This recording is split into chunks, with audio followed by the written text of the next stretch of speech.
like say one pass leg or what.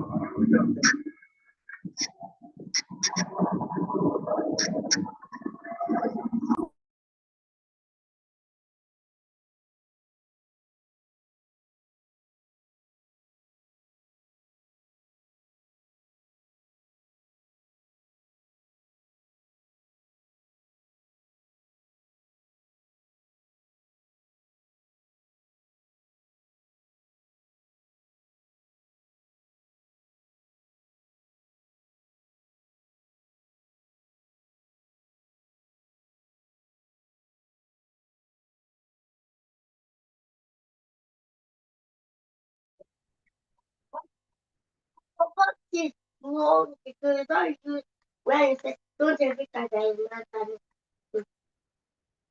don't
Where you going? Ah?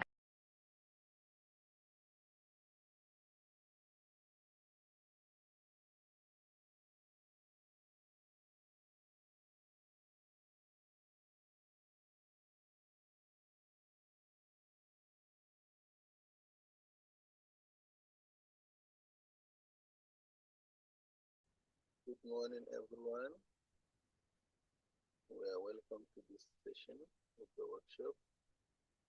I'm sure the facilitator is online with us, so without wasting much time, I'll hand over to the Fred to begin the presentation. You are welcome, sir. You can start.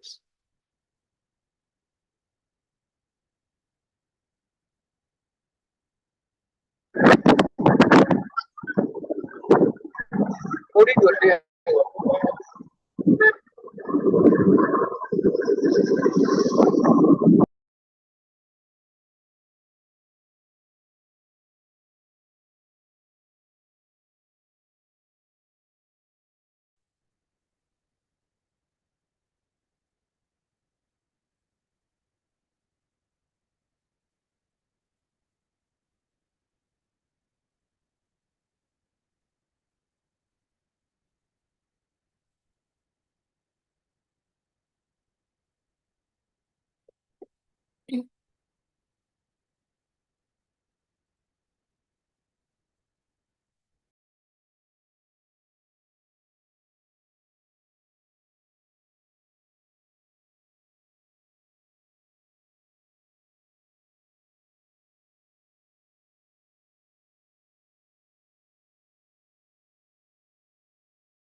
Hello, good morning. Good morning, everyone.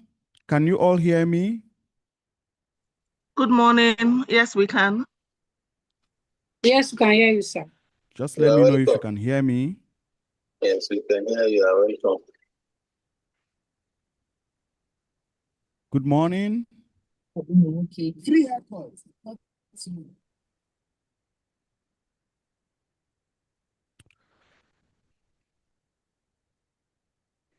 If you can hear me, you let me know. Okay, Namdi, good morning. So We can hear you. You can start. we can just You quickly start. You can start. Good morning. We can hear you, sir. I can hear you. Good morning. Okay, great. So if you can hear me, Good morning, sir. just We can type in hear the you, sir. chat. Are you ready for today? If you're ready for today, then I'm ready. Type in the chat so that I think it's better we communicate with the chat rather than people unmuting themselves and interrupting the conversation. So just type in the chat. If you can hear me and you're ready to go, you type in the chat and let me know. So secondly, let me test my audio. Is it very good? If it's very good and it's not breaking at your end, also let me know.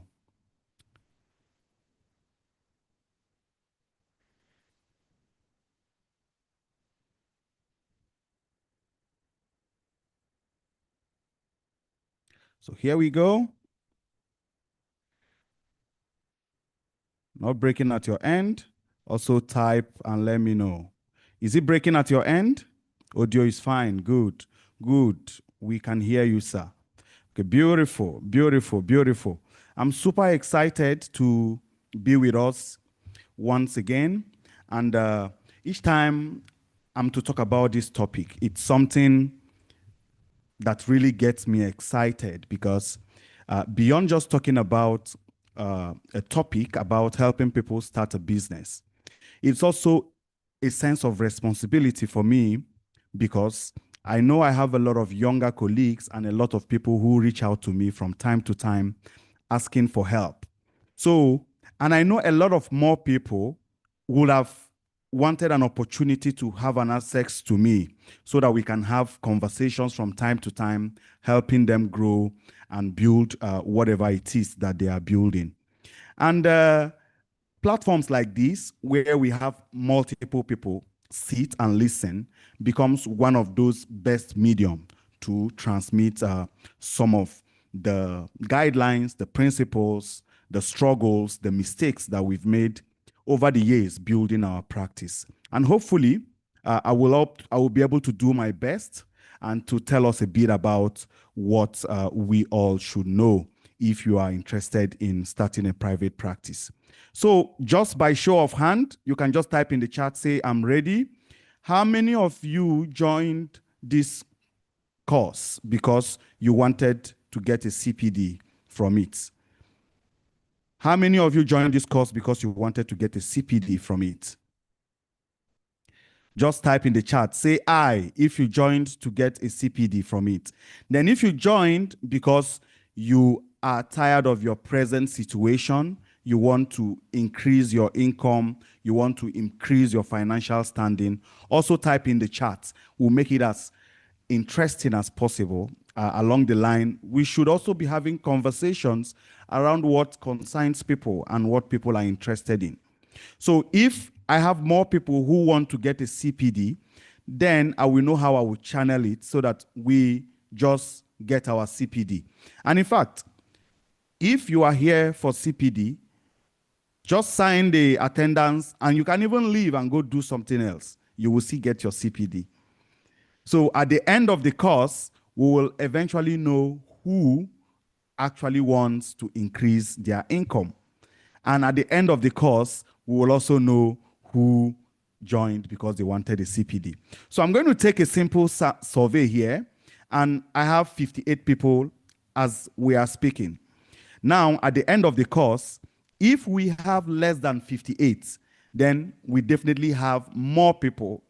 We have people within our midst who are interested in the CPD, not the conversation that we're going to have. So I'll quickly move on. So I am active, but not so active on different social media platforms.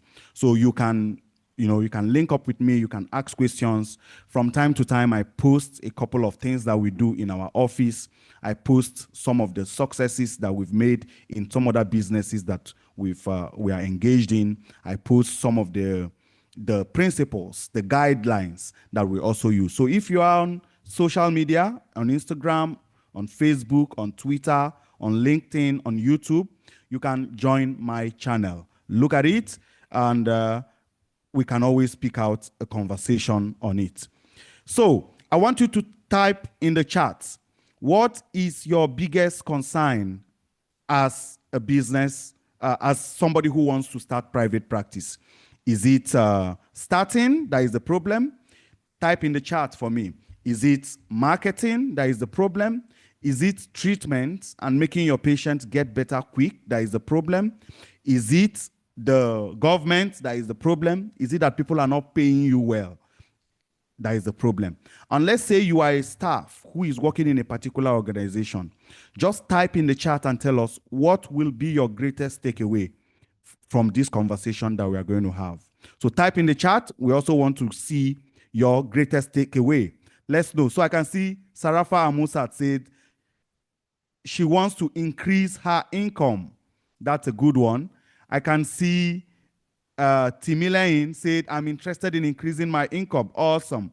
I can see Aisha Abubakar, to increase my income experience regarding private practice. Ruben said, I want to increase my income. I joined for both reasons.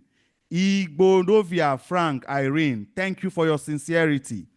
So reason one, CPD. Reason two, she wants to grow her business.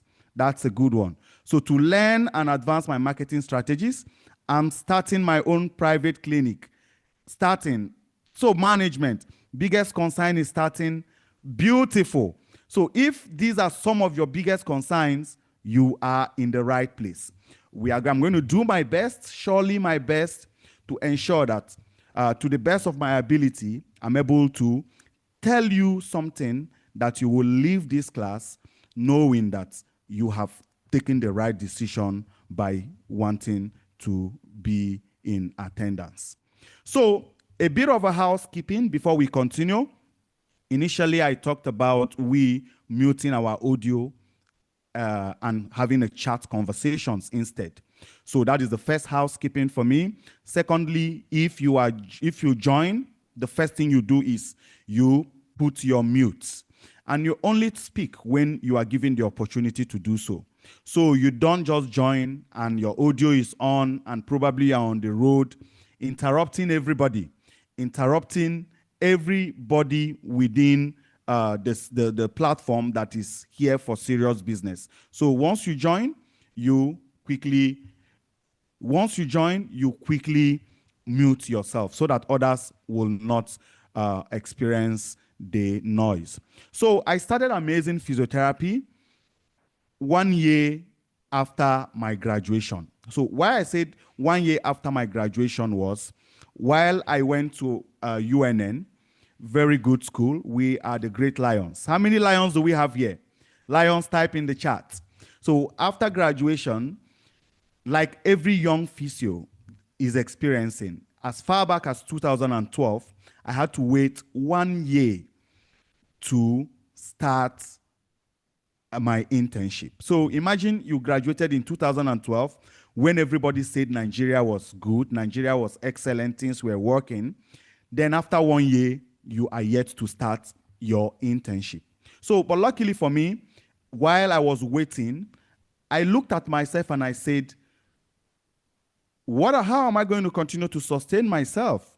And you know, with some of us that our parents are teachers, once you graduate, nobody sends you pocket money anymore. So you are on your own, basically. Now, after graduation, my parents were expecting that I will start to support them. And now realizing that they will still have to keep supporting me was the straw, breaking of the straw on the camel's back for me, and it didn't make sense. So the first thing I did was I went to a local primary health care center within our space. I lived in Abaji in Abuja, and I spoke to the doctors and I said, look, I'm a physiotherapist. I just graduated and I want to get my hands dirty. I want to help you guys with stroke rehabilitation. That is when you know that the communities are really missing out on people that they need to attend to people who have stroke, back pain. A lot of people are missing out. So I did that for a couple of 6 months. In between, I would travel for internship. So I traveled to the West, I traveled to Ondo, I traveled to Ekiti, I traveled to Lagos, I traveled to Ibadan. In the East, I traveled to Anambra, I traveled to Enugu.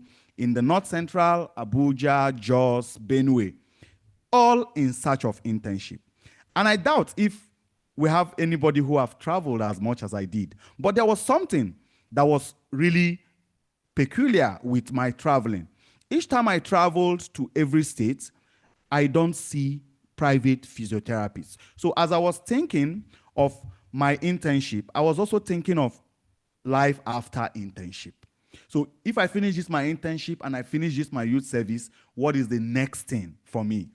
Now imagine that if I didn't have that opportunity to travel and make this solemn decision that was going to change my life forever, then I probably would have been struggling and be complaining about NSP, the government, and Tinubu and what have you. So after my internship, I still continued my strategy the same way I went to talk to the clinic in Abaji then. That was the same way I came to Abuja after my internship, and I started pitching my idea, collaboration, partnerships with specific hospitals within where I lived. And one person called me up one day and said, I think it's a good idea what you talked about. You didn't just come and say, refer patient to me if you have. You told us that you wanted to bring more patients to our clinic. So that is very key. When you are having that conversations with clinics, you have to make them understand that you are also bringing something to the table.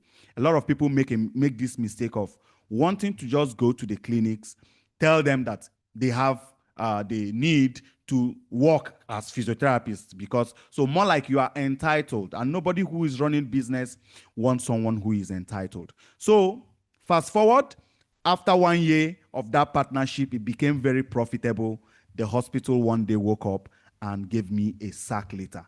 Now imagine what it is. The business you started, you got a sack letter that you are no longer needed. Your services are no longer needed. Now imagine the trauma. Imagine the frustration that will come with it. But I was not deterred. I had built experience. I was built for this. I knew that this was going to be a big struggle, and I went, sold my property, sold my car, sold everything, and I said I was going to succeed in private practice. That I had done it before, I will do it again, and I will make it work. So today, Amazing Physiotherapy has 14 locations across 5 states in Nigeria. We have in Ogun State, we have in Lagos State, we have in Enugu State, we have in Port Harcourt, we have in Abuja, and we are seeking to expand into other locations. So starting a private practice business. So what are the practical checklists that you should have on your table? A lot of us might just say, I want to start, but there are some things that I want you to tick. Just tick quickly. These things do not need so much. They do not mean that you own a business yet. They just mean that you are ready to start something. That is it. And if you are able to put all these things together, piece them together, then you are on your way to making your first building your first successful business in a couple of days. So the first thing is, are you considered an expert? I'll talk about that. The right location. You have to create a business name and register your business with CAC. And you have to make your clinic meet MRTB regulations and inspections. You have to purchase the needed equipment. You have to find a space and lease one. You have to buy a domain. You need a website, because everybody spends time on the internet these days. So any business that is built and its presence is lacking on the internet, then you are going to struggle. You have to open a business bank account. We now know the beautiful thing that is going to be coming from 2026, taxation. So there should be a difference between your personal account and your business account. So patients do not have to pay you directly into your personal account, because once that money keeps coming, you will be taxed. But when it goes into your business account, then there will be a separate reconciliation and its own tax implication. You have to join a community. A simple community might just be, in NSP, we have the private practice group. You can join NSP private practice group, have conversations, talk about your frustrations. People who have the experience will help you. You can join other community anywhere. Business is the same everywhere. It doesn't matter if it's physiotherapy. It doesn't matter if it is hospital. It doesn't matter if it is hair you are selling. I know a lot of our women sell hair. It is the same thing. The way I'm able to open 14 locations is the same way I would have still opened 14 locations for a hair business. No difference. They are absolutely the same. Now you need to register your business on Google. We'll talk about that later. You need to set your goals. And most importantly, the first thing you will do is you will get a library, divide it into two. One on the right, your physiotherapy books. The one on the left, your business, motivation, and other books. So now, if you are starting a business, you are not just a physiotherapist, you are a business owner. Very important. So first thing first, you have to analyze your local demand for physiotherapy service. Why is this important? A lot of us might want to assume that everybody needs physiotherapists. And literally, you are correct if you say that. Everybody needs physiotherapy, but not everybody wants to come in for physiotherapy. So you need to identify some of these your target demographics that you want to work with.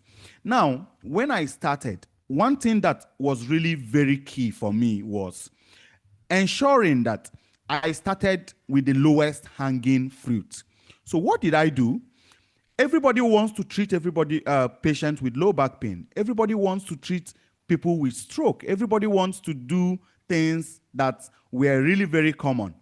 Now, while I was doing my internship, there was a particular posting that people do not want to spend time in.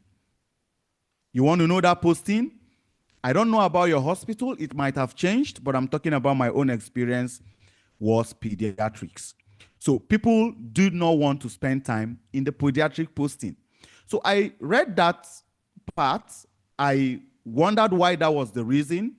Then I said, if every physiotherapist was running away from pediatrics, then there must be gold in it. So what it meant was, were not many people who were interested in pediatrics, were not many people who wanted to continue to treat children with cerebral palsy. What I found was gold. And you want to know the gold? I saw that I could charge more with pediatrics. I had to identify myself as an expert. That was what also influenced my reason for wanting to do a master's in pediatrics. Now, that master's in pediatrics was a huge decision I made because I was interested in improving the lives of these kids that had cerebral palsy. And I identified that target demographics that I wanted to work with. So for you, if you want to start, you don't just jump into the space and assume that you are jack of all trade. Remember, generalists don't succeed as much as specialists. So when you go into, once you are thinking about starting this, begin to ask yourself, what is one area of physiotherapy I want to focus on? It is key. Don't print on your flyer, back pain, stroke, arthritis, pediatric, cerebral palsy, massage, gym, spa. Don't do that. Choose one area. That's when you do that, it's too ambiguous. It confuses the hell out of people that will need your service, and people will not show interest in it. So what you should ultimately do overall is, how do you identify a few people who will need your service, then you charge them your rate. That is one way to even show your worth. Now, let me give you another typical example. Let's say there are 5 physiotherapists on your street, and everybody is doing the same thing. If a patient with a specific condition comes to that street and looks at your signboard and sees low back pain specialist or cerebral palsy specialist, do you think they will go into physiotherapy clinic, back pain, stroke, arthritis, the one that listed everything, or the one that has that specific condition. And the funny thing is that, do you know that we have equal as many numbers of people who need your help for pediatrics, same way we have as many numbers as people who need your help in low back pain? You need to choose your battle. You need to choose your battle wisely, because that will ultimately guarantee your success while you start. Now, when you start and you have gained the credibility and you've gained the trust and people in your community are interested in your service, then it's now time to branch out. You might even say, you might open 2 branches, keep that your primary area of specialty, which is pediatrics, then maybe the other one you can open and say musculoskeletal. Now, people with musculoskeletal conditions will come in. Now, you can open another branch and call it neurology. People with stroke, people with other conditions in the neurological space will come in. You can open another branch and call it women health. You will be shocked, because patients and people who need your service will identify you for your expertise. Understood? Type in the chat if this makes sense to you. Type in the chat. Let's know if we are following. Are you following? If you're following, then let's continue. Now, legal requirement. At this point, there has been a huge call for people to want to do business differently. You know, a lot of us are currently doing home service, and we call it PP. PP for private practice. Sound interesting, a very good one, but there is something that is actually changing within the business landscape in Nigeria currently, which is what I talked about earlier on. And that has to do with your tax identification number, your TIN. That is very important to be able to separate your business tax from your income tax. If Patience pays you into your direct savings account, there will be a special kind of tax that comes with it. And now with government, if you start a business and you are still struggling, you only pay tax from your profits. That's one beautiful thing. After paying everybody, after paying everything, you could even be 5 staff in your organization. Let's say you are the accountant, you are the physiotherapist, you are the admin, only you in your private practice home service that you're doing, that people are just referring patients to you here and there. You can pay yourself at those different levels because you are filling different roles. Let's say you made 100,000 naira at the end of the month, and the salaries for those different roles are 30,000. Now, 10,000 naira for rent and other expenses, 30,000 naira for salaries. Because you are a company, you didn't have any profits, the government is not going to tax your business account. But remember, you had paid yourself 90,000. You see another simple trick that you need to understand with opening a business account and having your tax identification number as a business. Now you have 90,000 naira, probably profits that you could assume, that becomes your income at different levels. Now you could only get taxed for income and not for business. But if you left the money in business and they're able to interpret it as profit, and you paid yourself only one, you will be taxed in both ways. That's another very good way to do it. But this is just a local way. I know there are other more sophisticated ways you could go about it. Now you obtain your necessary license from MRTB. Why is this important? MRTB had come up with different guidelines that will help people to start their private practice at different levels. Now, one of the things that MRTB had done is allowing different private practices establish, regardless of their size, regardless of their ability to do certain things. Now, I'm going to pull up something here real quick and tell you what the MRTB accreditation practice scheme looks like, and a bit of a breakdown into what they are trying to do for us. So gone are the days whereby when you want to establish your private practice, when you think about MRTB, you get scared. No, now they are here to support you. So the proper licensing from MRTB is important because you need that, and you need that to be able to move ahead. So MRTB had established businesses and had given it different tiers. So you could have tier 1 for small scale clinics. And what is the requirement for these clinics? Basic electrotherapy, the equipment needed, basic electrotherapy like portable IRR, portable TENS, portable ultrasound. So this fits into the PP that we are doing.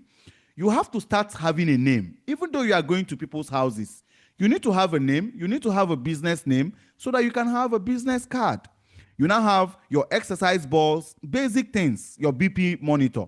Now, what do they need? 1 or 2 physiotherapists and maybe an administrative staff as optional. Space, maybe 1-room apartment because you need to have an office.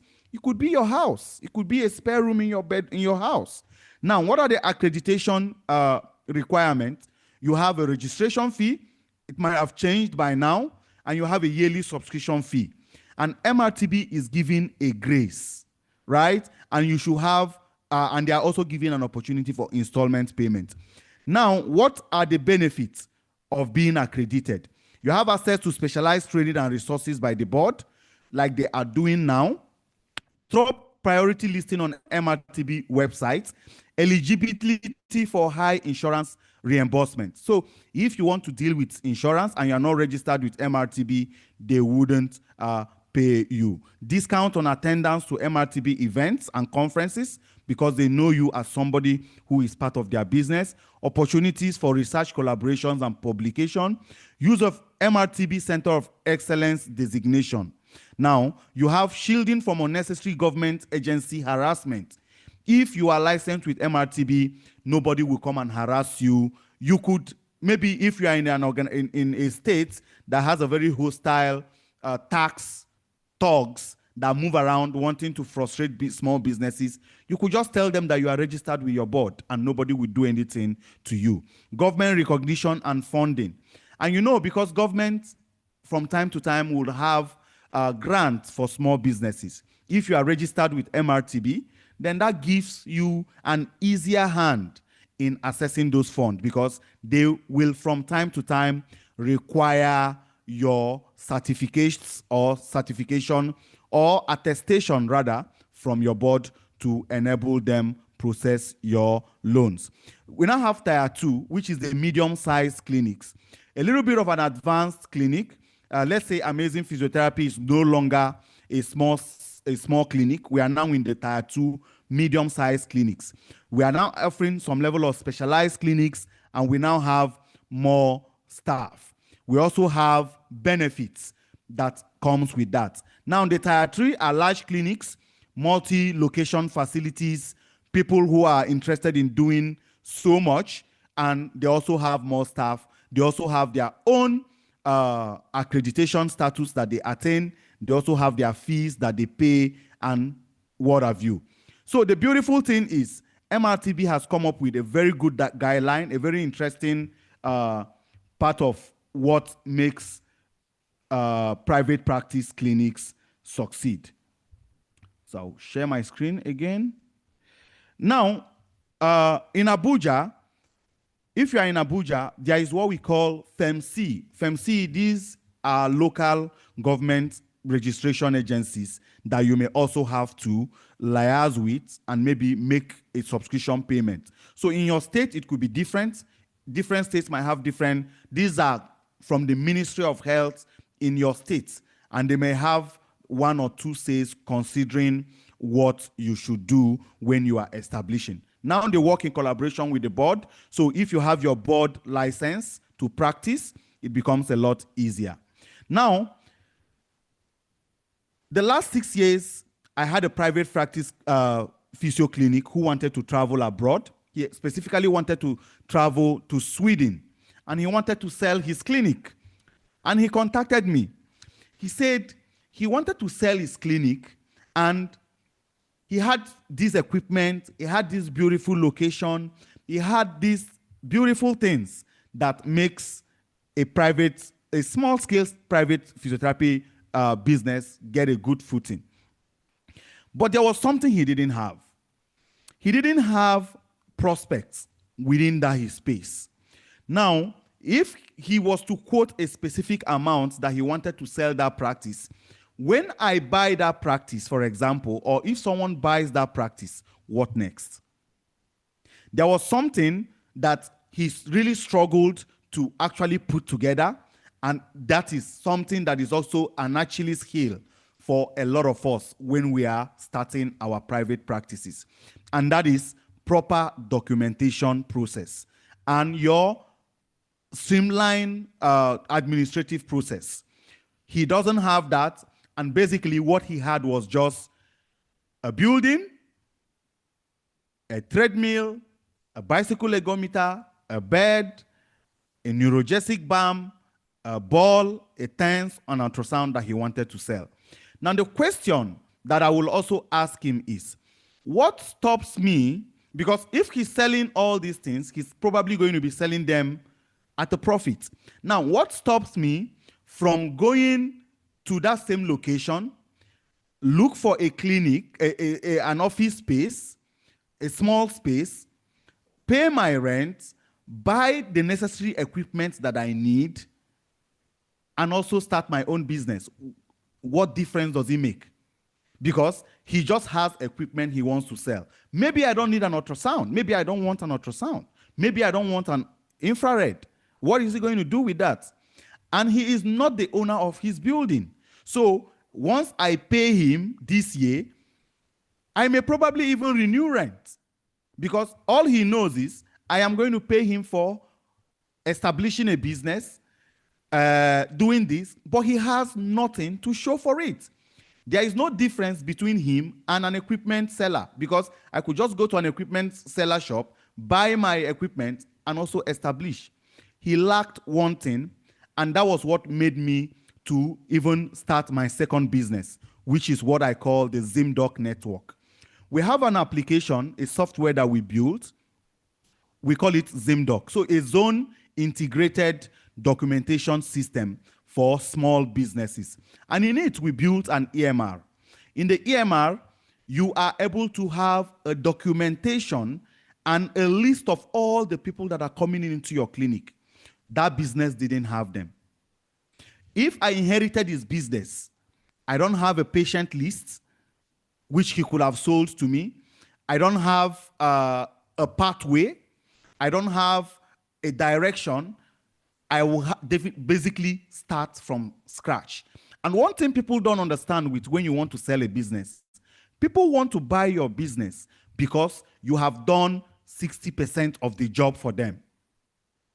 They are only coming to do 40%. But if you are selling a business and people are going to just do, people are going to do 95% of the job, they should as well start their business. Maybe the paint you used in your clinic, maybe I don't even like it. Maybe you painted blue and I will paint white. So at the end of the day, after paying you all this money because you felt you had done a very good interior decoration, you had bought some equipment, maybe I don't like it. Now I will start an extra expenses.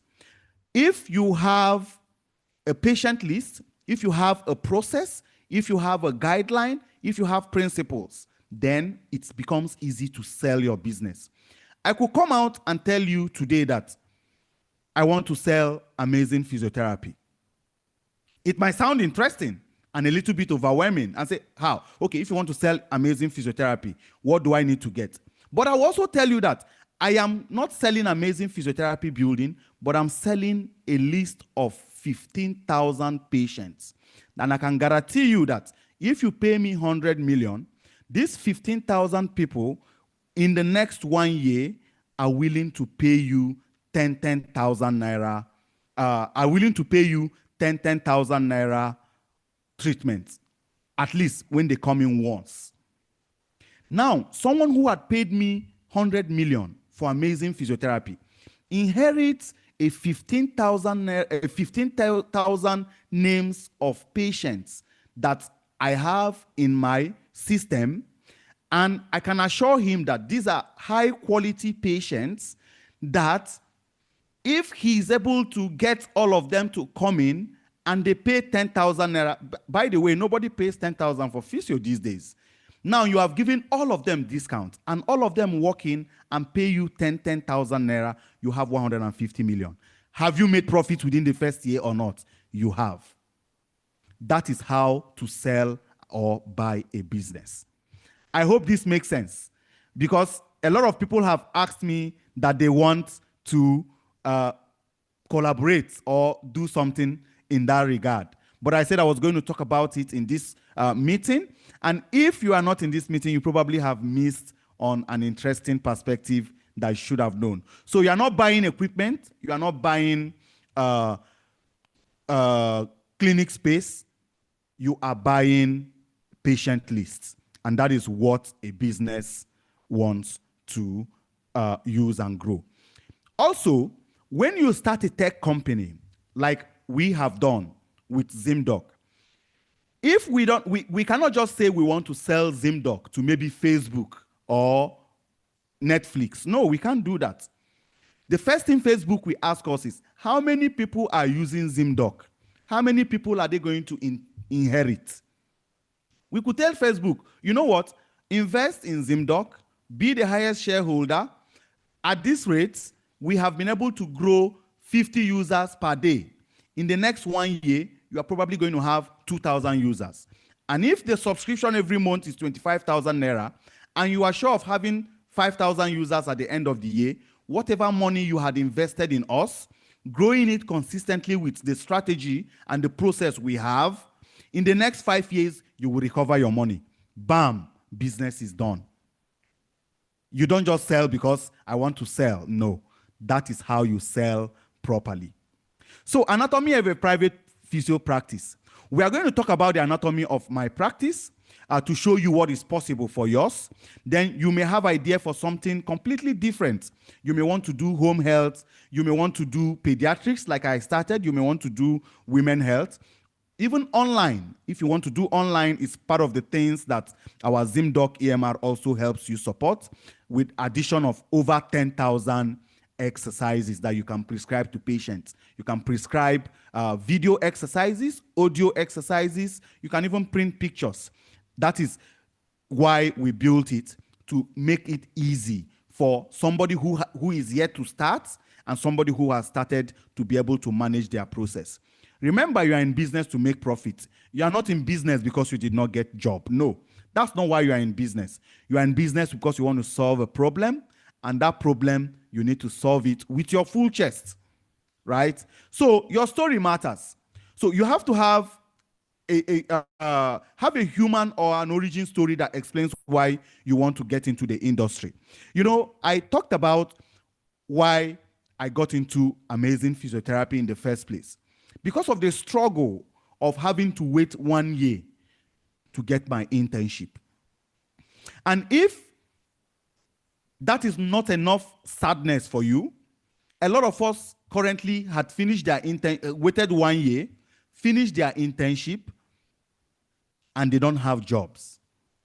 Every day they are talking about how MRTB has failed them. Every day they are talking about how NSP has failed them. Between you who is talking to MRTB and waiting for MRTB to open a place for you to work, and your colleague who has started a business and is paying MRTB money, who do you think is more valuable to MRTB? Is it you who does not have a job, or you that has a business? We need to get things straight so that we can even understand how to channel our grievances and anger. So ideally, those should include things like, if there was a significant injury or event that motivated you to get into the physiotherapy profession. A lot of us got into physiotherapy profession because we did not get medicine. So it's even one of the biggest problems. But it's changing gradually. I know it's going to change because of the introduction of the DPT. People who want to answer doctor will want to eventually, oh yeah, I didn't get medicine, so let me get into physiotherapy. But that shouldn't be enough motivation for you. In school, I carried out a survey while I was a student, because we had lots of people who will fail from medicine and come into physiotherapy. And I just wanted to do a simple survey on ascertaining the happiness of everybody in physiotherapy.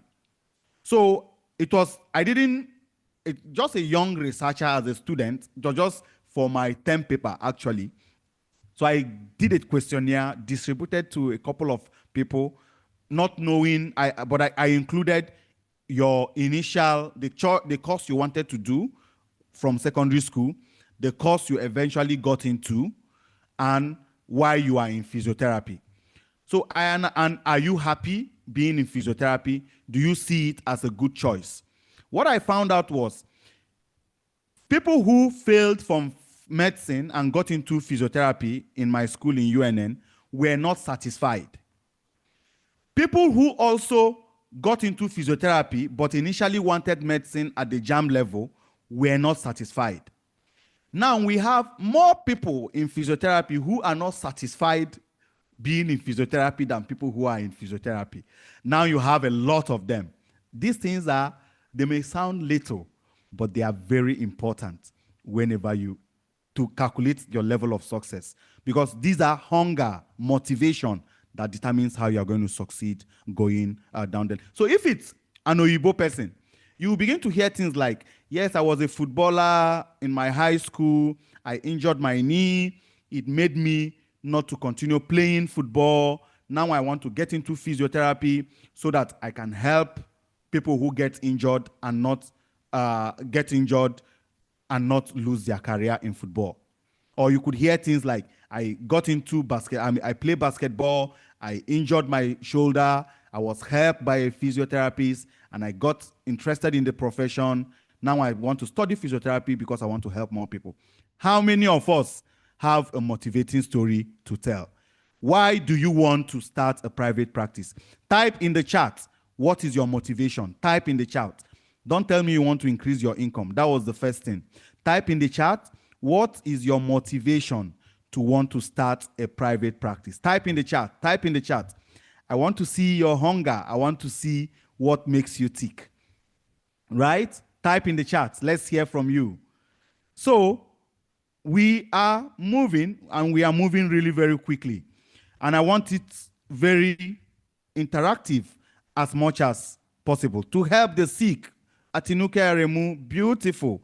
To make a difference in the profession, that is a very big hunger, similar to mine. I didn't get my internship for 1 year, and I said I was going to stop that rubbish. I was going to help people start to get a job.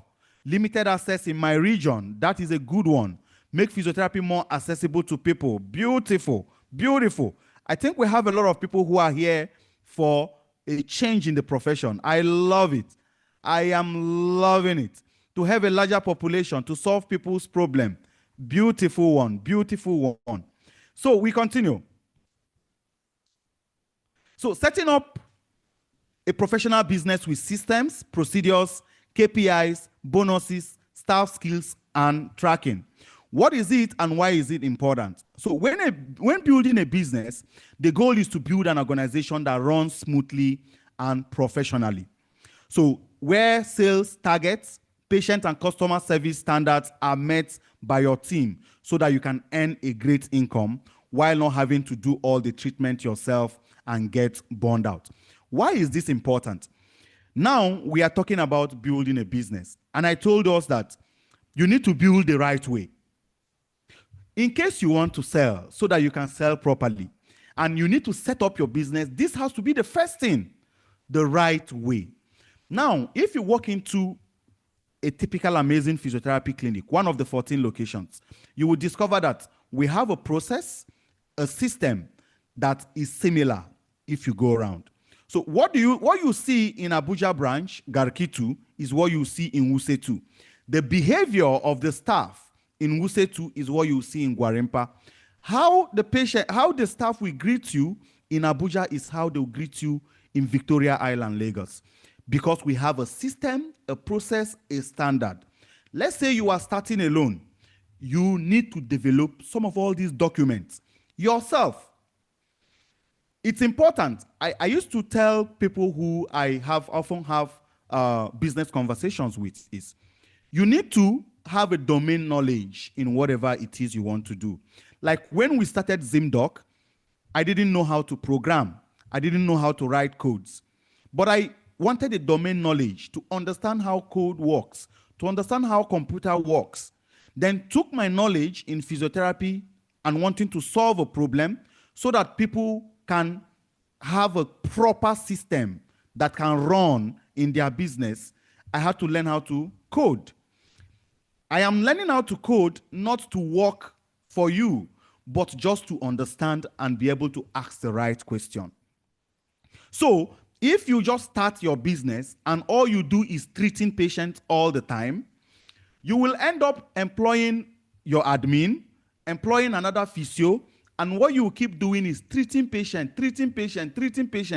Your admin will never do anything more than just open the office, clean the office, sit down, welcome patients, and that's all. And you pay them their salary.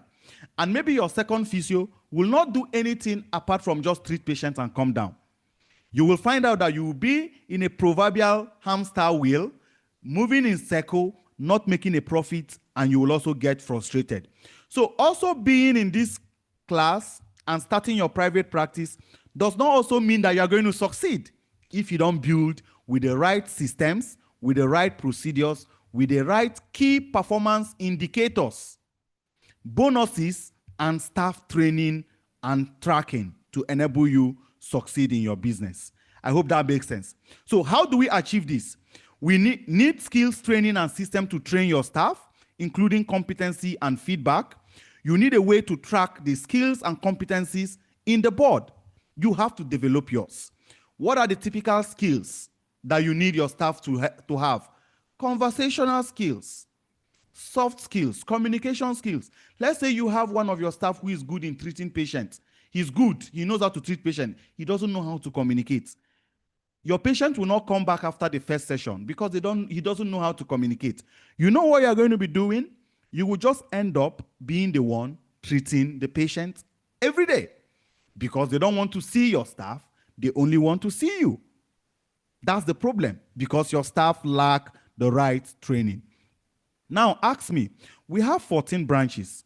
Do you think I still work in the clinic? Do you think I still treat patients?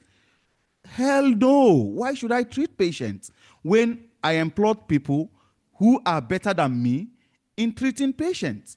That is how you need to start thinking about your business. Because the first thing I said was, you need to start with the end in sight. What is your end goal?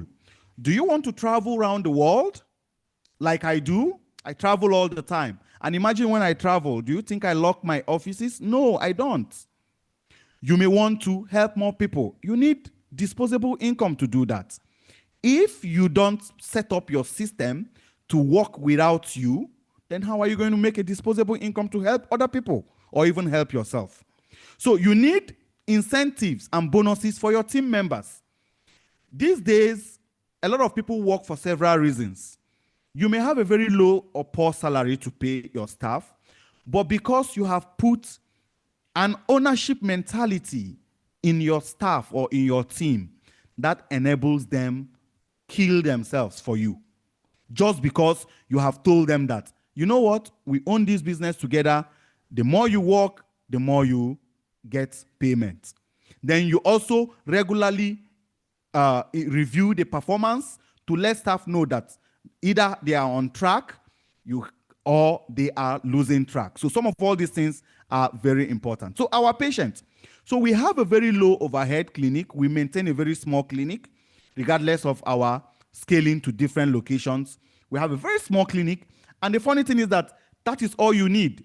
You know that proverb where they say, the man that builds a 7-bedroom duplex or a 7-bedroom house only lives in one room. Check it now. It's the truth. You are only in one room currently. That is what you need. You need just one room to treat your patients, no matter how big you are. And in that one room that you have treating your patients, you can also make patients to pay you whatever amount in that room. The person that has 5 rooms clinic is not different from the person that has 1-room clinic. Simple. I've done this for 8 years, and I know what I'm telling you, simple and short. So looking for money to acquire a big space doesn't matter. Small space, small clinic, small size brings your expenses low. especially now that are challenging times. The cost of things just go up anyhow. It may not be able to meet up with you charging your patients as things go, because if you are charging 10,000, for instance, and maybe eventually you were in band B, your thing, and NEPA changes you to band A, and the cost of your electricity increases, you cannot automatically tell patient that it's going to be 15,000 naira. Some of them may grumble. Challenging times, so you need to know how to also sort that out. So we focus on hands-on therapy, purely exercise-based treatment approach that are evidence-based. Also, one of the advantages we get from our ZimDoc EMR software that is accessible to everybody. Once you subscribe, you can use. We have lots of exercises. So now, even when we are not treating patients, we still get people pay us. Why do they pay us? Because we send them exercises at a regular basis.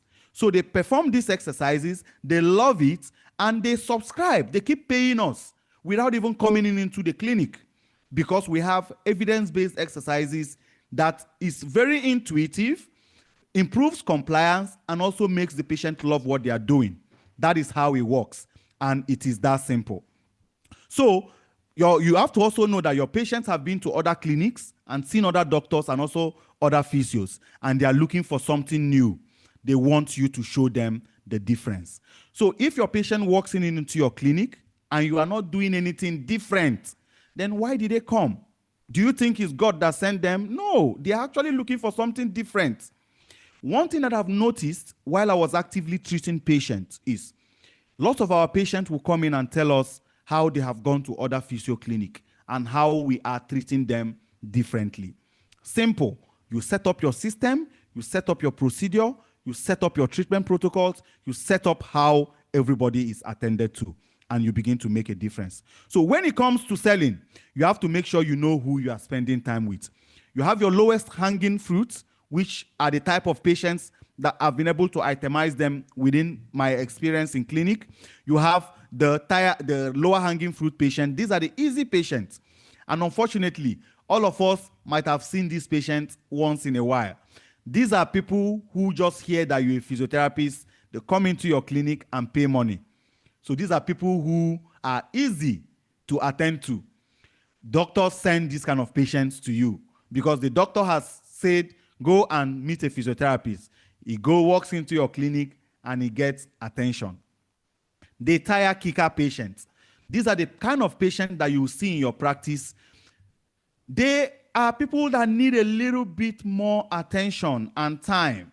So these are people who are looking for something different. The low-hanging fruit patients are sent by the doctor. So whatever you do, you may get away with it. But the problem is that there are not many. There are just very few. But the tire kickers, you have to really spend time explaining yourself, showing them that you are different, and telling them why they should spend, even if they've not gone somewhere else. You need an extra level of conviction to tell them why they should spend this amount with you. There is no brainer to it. It's just how they are. You have the blue chip patient. These are patients that you get from collaborations and partnerships with organizations. You know, sometimes organizations, blue chip companies, they have like a staff maintenance program or a staff welfare program. You walk into them, the staff just come in because they want to spend the money that the organization had budgeted for it. Because if they don't go, well, it's wasted. So they just want to come in. Not because they know what you do, they don't care. If it is their money, they will not pay you. But because someone else is paying, they are willing to pay. These are also insurance patients. When insurance says go to this facility, the patient will go there. Have you thought of, if you are not taking insurance, how do you succeed? Amazing Physiotherapy doesn't take insurance. And yet we are still able to build multiple locations. Why? Because people who use insurance go to other clinics, don't like the service, and are willing to pay cash to an organization that is willing to do something different for them.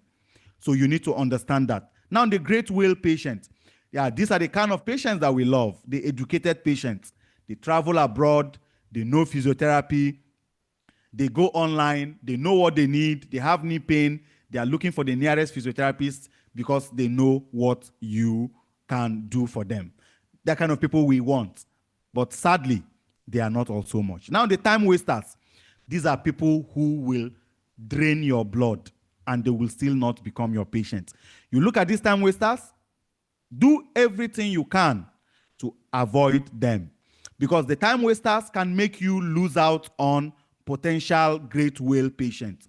Imagine you are sitting down with a time waster who will not pay, but is draining your blood, making you feel like he's going to pay when he's eventually not going to pay, and you have a great will patient sitting in the reception.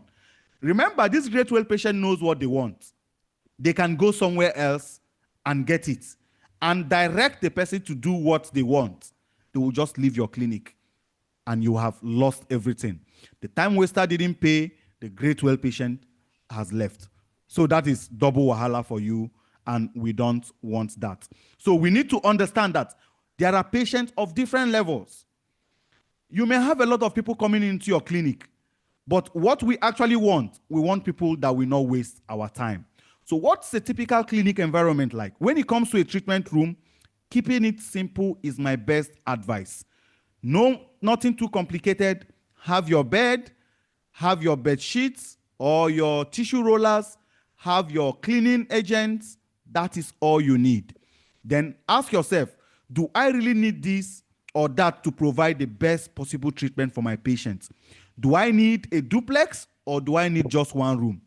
Do I need to buy all the equipment or do I just need the bare minimum to guarantee a good result? Overall, just make sure to provide your patient with a comfortable therapeutic environment.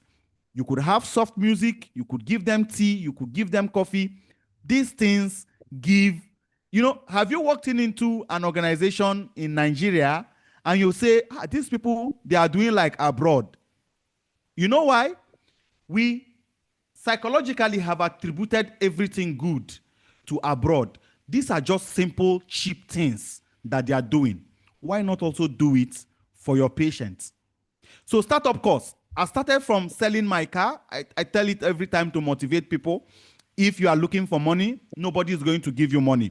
You should be able to start up with just the barest minimum. The basic things that you need is your small clinic space.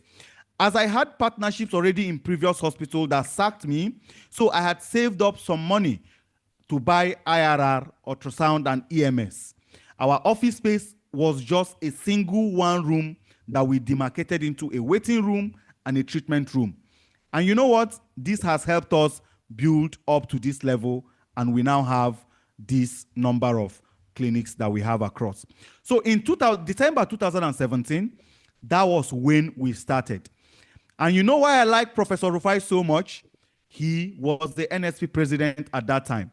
He commissioned our clinic, and he had been the person who laid that goodwill foundation for us to succeed up to this very moment. So he's somebody I respect so much. He's somebody I love so much because he came all the way from Kano to commission our clinic.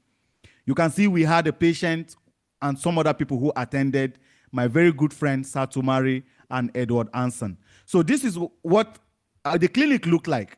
So we had the toilet on this side, we have this reception, then we demarcated this other side as the treatment area. Now tell me, is there anybody in this chart that cannot afford this simple bare minimum? Just tell me, is there anybody in this chart who cannot afford this bare minimum? Type in the chat. Let's know how we can help you. Type in the chat. Say, I cannot afford one room right now. Then we'll know how to set up GoFundMe for you. Type in the chat. Tell me if you know if this is too difficult for you to start. Tell me in the chat. Let's know. Let's know. Let's know. Let's know. We need everybody to be carried along while we are doing this. So if you have a problem, we know how to solve it for you. Type in the chat. I cannot afford. Yes, James Carlo Hanna said, I cannot afford a one room right now. Beautiful. We know who we want to help. Let's see some other people who cannot afford. Maybe let's see some other people who cannot afford just a one room. It depends on the location. I cannot afford. Okay, it's affordable. Thank you, Sandra. I can't afford, sir. Silas is very affordable. Beautiful. We have lots of people. We have more people who say they cannot afford than people who say they can afford. People who say they cannot afford because of things. Beautiful. What we can do is, can we just look at how we can start up partnership? People who cannot afford, two of them can come together with their little resources, and eventually you might be able to afford. That is one beautiful way to go about it. So this is 2017. Fast forward, this is us in 2025. You see the difference. So our clinics looks like this. This is just one of our branch, our Gwarimpa clinic. This is what a typical amazing physiotherapy reception looks like. This is just what it looks like across all the locations. Now, these things are not the game changer for us. The experience that we give our patients, the service that we offer them, and the goodwill they go with from our clinic is what makes the difference. So this is 2017, one room. This is 2025, 14 locations.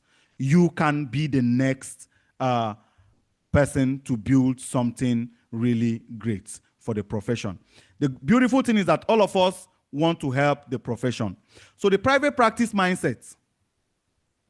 One of the most important things you need to be successful in private practice is a growth mindset. You need to learn. You need to learn so well. You need to learn. Businesses are not taught in schools. Businesses are not taught in universities. It's usually gotten from the streets or seminars like this. So when you have an opportunity to listen or have a chat with anybody who is in business, take that conversation seriously. Very important. Take that conversation very seriously, because we were not taught some of all these things in school. Then how do we go about learning it? Is reading business books, listening to people who have done it, listening to their mistakes. Very important. Don't just say, wow, you are doing well. Listen to their struggles and even see that some of these struggles that they have, you might even be better than them when they started. That's more motivational than just saying, wow, this is good. Don't do that. Don't do that. So the what mindset is the second thing. So how much are you worth? Think about all the investments that was needed to get you to this point. What are you worth as a professional? What are you worth as a professional? You are worth so much because you went to school, your parents paid your school fees, and you are solving people's health crisis. So you are somebody very valuable within the space already. What you need to do now is, what has your patient told you from the little PP that you are doing? Now think about the last patient who told you, you changed my life. Imagine how beautiful that sounds. It's better for a patient to tell me I changed their life than for a patient just to pay me any amount I ask them and not tell me what I've done for them.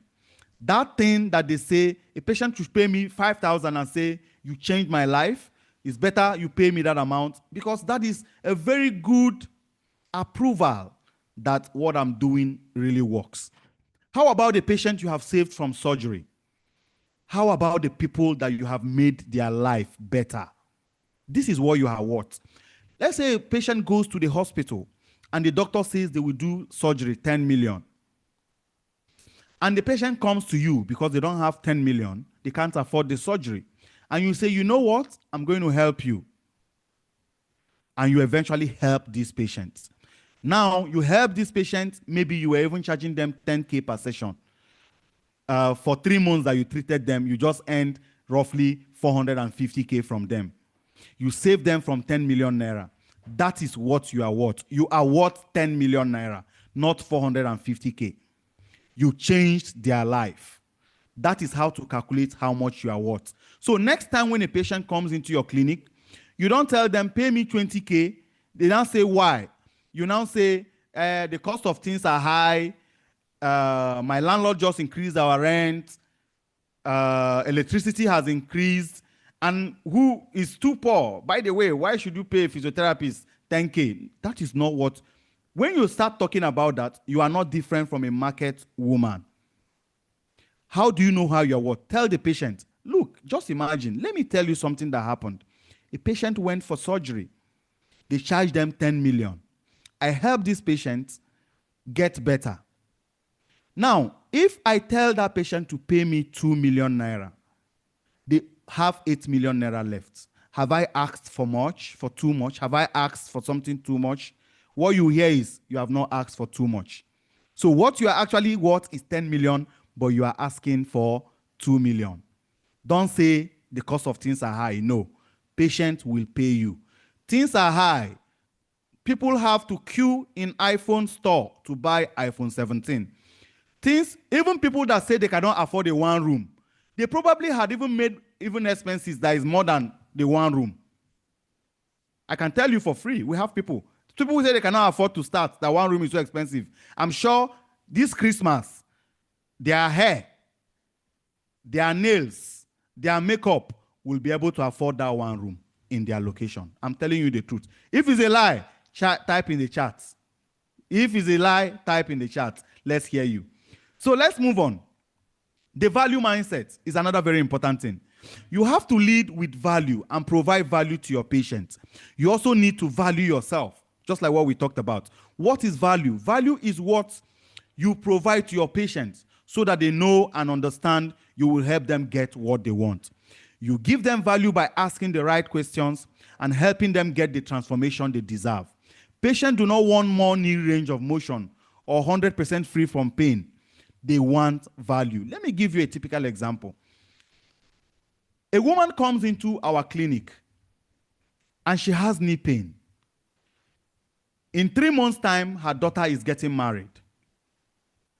And she comes in. Do you think knee pain is her most important priority, or ability to show up looking elegant, beautiful, sophisticated on her daughter's wedding day? Do you think it's knee pain that is her worry? No. It's because she wants to be able to dance. Let's say you tell her that you are going to help her dance on her daughter's wedding day. Because she will eventually tell you. You ask patient, ask the right question. Why are you here? What is your greatest worry? Some patients with low back pain might tell you, I'm not able to have sex with my wife. Is it 10K that you need to pay me for me to help you perform well at night? No. You have to pay me 1 million. Pay me more. Because I'm going to provide you value. You need to ask the right question. That is how you know the value you can provide to your patient. So you show your value as a business. Consider what you can provide that is unique. One-on-one, more time, listen to their story. Money or price is usually not the objection, but the lack of clarity and understanding of what makes us different from others is what makes us different. Like, for example, Geshi in the north. Most people want to know physiotherapy as Gashi. So some people in the north are not able to charge more than what Murtala or AKTH is charging. You know why? Because the patients think that you are doing the same thing with Murtala. They are not willing to pay you more. That is, you are not showing them the value. So they are not seeing the difference. When you see the difference, they will pay you more. So the primary care physiotherapist mindset. So if I view myself as a primary care physio, so I'm that person that people come first to when they are hurt or having issues with movement. So when patients are having issues with movement, when patients are having issues with getting better, do they regard me, a physio, as somebody that they need or a medical doctor? Whoever they regard first is who is their primary care person. But we physios, we know that we are the first come people when it comes to musculoskeletal conditions.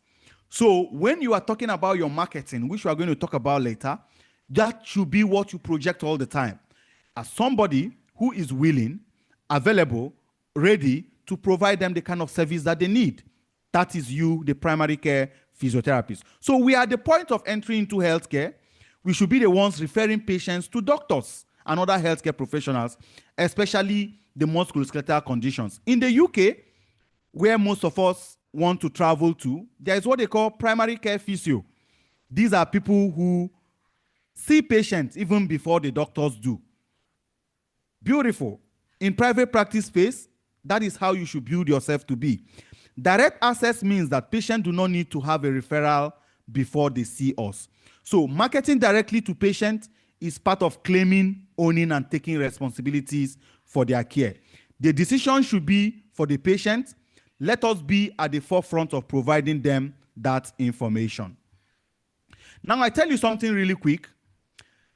A particular pharmaceutical company usually goes to a hospital. Hospital, they meet their doctors, and what they do there is they tell their doctors to refer patients for a particular drug that they have.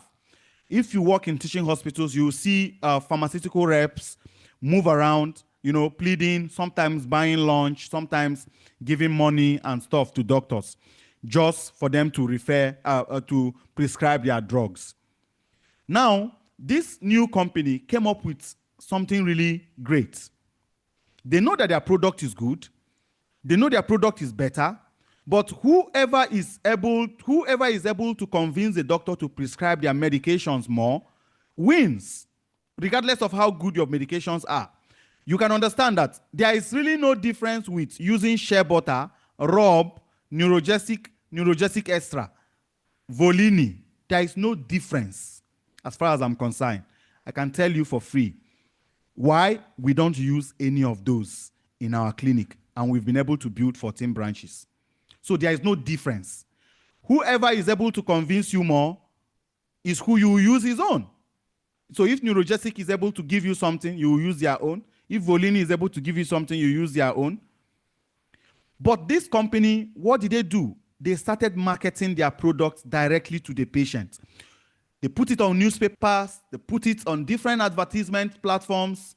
So when patients walking into hospitals, patients are now the ones telling the doctors, please, there is this advert of these drugs that I saw. I want you to refer me to prescribe that particular drug for me.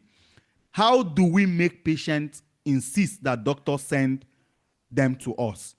We need to provide value upfront and make these patients see us as primary care providers. So the doctor's mindset. So if I ask, what did the doctor say when speaking to the patient? Then I'm totally devaluing myself. Doctors love it when they write, do infrared. I don't know if they still do that because I don't get those kind of patients. I don't know, some of you working in hospitals, you may tell me if it has changed. If it has changed, beautiful. So patients are usually not ready to come into the clinic and pay us more, especially if the doctor says, go for physiotherapy and let them give you cock-up splints or let them do you exercise on your knee. The patient will never pay well. Now, having a procedure and a system that can reorientate that patient before you treat that patient is important. Because if you don't, then your patient will devalue you and will not pay you a better price. So the reason is we have given the doctor a godlike symbol of authority, and when they prescribe physio to patient, we are seen as technicians.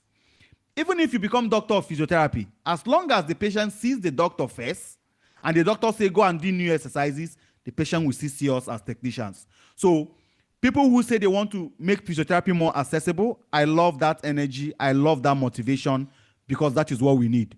We need to show these patients that we need to do something really different. So the mindset shift. Every morning, say in the mirror. Every morning, I do this till today. Every morning I go, I say to the mirror, I am a doctor of physiotherapy. That is the motivation I tell myself every day. You point yourself mentally, physically, emotionally, because it gives you that edge, because you have professed it. Now, I have a very beautiful sister who believes in manifestation. Whatever she manifests works. In fact, she's setting up a manifestation school. So when it's ready, I will send you guys the link to join. She charges a lot of money to help people position their mind better, physically, mentally, emotionally.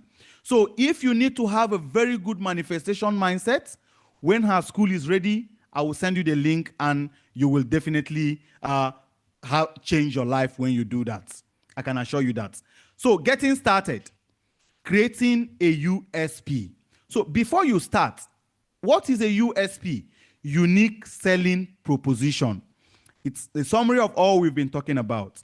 What makes you different from your peers? What sets you apart?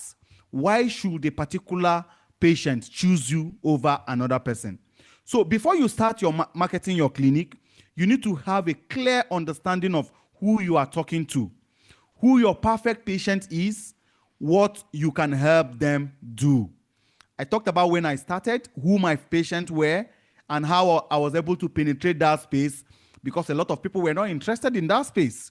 So it's not just enough to say we are great, choose us, we are the best physiotherapy clinics. No. Why should they choose you?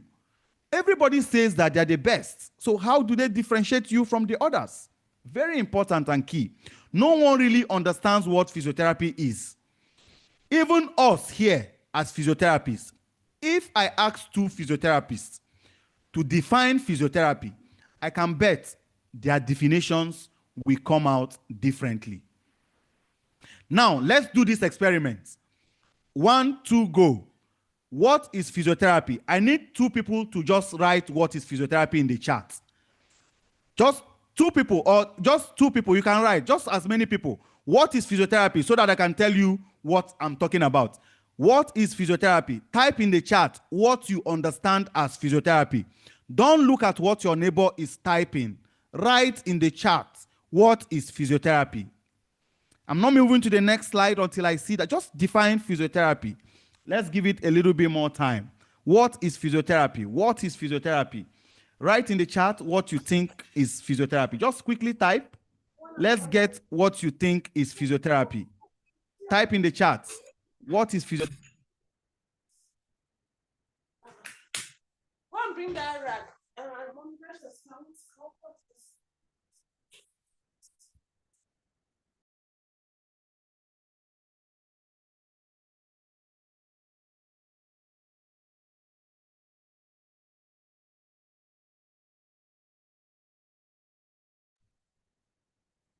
So let me read.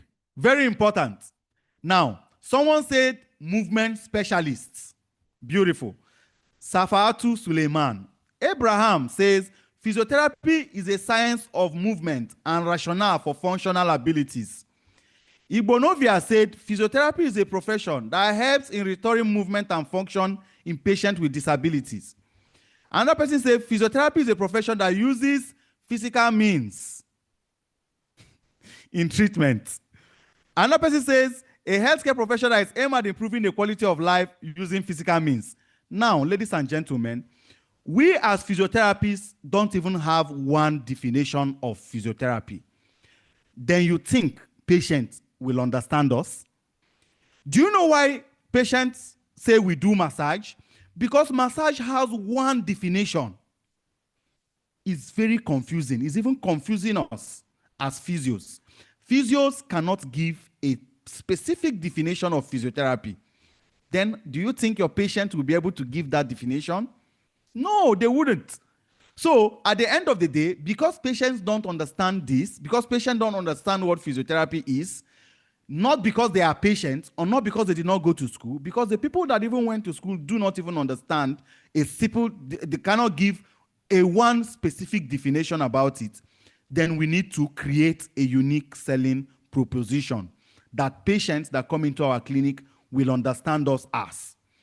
There are some physiotherapy clinics that when you walk in, the patient believes that what they are doing is massage. There are some physiotherapy clinics that when you walk in, patients believe that these people are working with disabled people. There are some physiotherapy clinics that when you walk in, the patient believe that these people help with movement problems. There are some physiotherapy clinics that when you walk in, patients say these people are experts in what they do. Do you want people to believe that you are massage? Do you want people to believe that you are gashi? Do you want people to believe that you are just a technician, or do you want people to see you as an expert? You need to create a unique selling proposition. So if you market to everyone, you market to no one. Jack of all trades, master of none. The riches is in the niche. Become a specialist so that your patient will think of you like that. So think about what your patient wants to hear. To do this, you need to create a marketing message that is about the patient's problem. This is how to create a unique selling proposition. So what is a clear, unique selling proposition? It's a clear statement that describes the benefits of your offer. How will you solve a customer's problem, needs, and distinguishes you from your competitor? Like in Amazing Physiotherapy, we help you recover naturally so that you avoid relying on pain medications, injections, or have to do a surgery. That is what people come to Amazing Physiotherapy for. You need to come up with your own position. When a patient doesn't want to do surgery, they come to Amazing Physiotherapy. When a patient doesn't want to rely on painkiller, they come to Amazing Physiotherapy. So we are not movement specialists. We don't even want you to say we are professional, but we want you to come in when you don't want to rely on painkillers. That is what we want you to understand.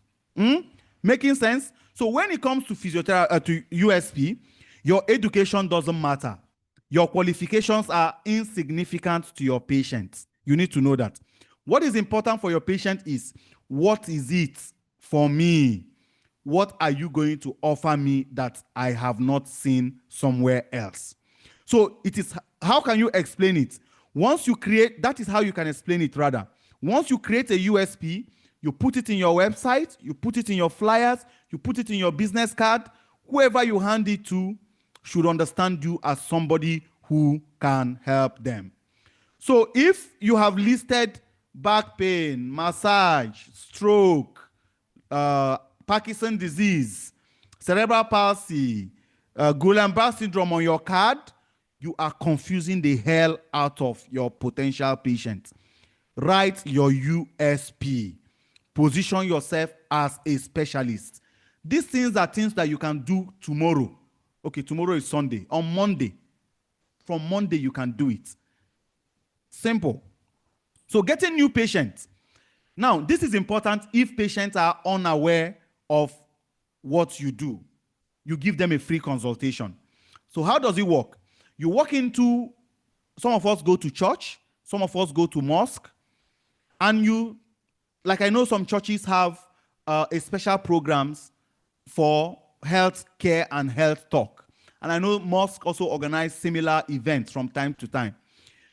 You could go to a gathering. Now, this is Christmas. There are lots of events happening. Have your card. When you go anywhere, you give people your card.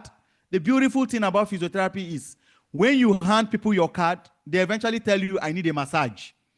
Yes, don't be offended. Accept it. Then maybe you can ask them, why do you need a massage? Then they now can tell you, yes, I have back pain. Now it falls into your domain. So instead of you being angry, you have gotten a potential patient. Now tell them, okay, I can help. Can you come in for a free consultation in my office? You see, that is why we all need to have office space. This home thing will not sustain you. It's a very complex business, yet it's one of the biggest industries that people can do. I know people are just using it to pass time, but what we are doing and what we are encouraging people is to do something that will give them stability, something that will change their life. I know you are not going to be patient enough to do home health for it to become business. So when I say get a space, I want you to start properly. I sold my car. I couldn't afford a space. I sold my car. I sold my shoes. I sold my clothes just to afford one room to start. And I'm sure you can also do that. Now, what does a free consultation do? It will help describe a little bit about what your plan for them is. It will also make your patient to see what you are worth. It's an opportunity for you to sit and talk with your potential client. Get clarity on what is important to them.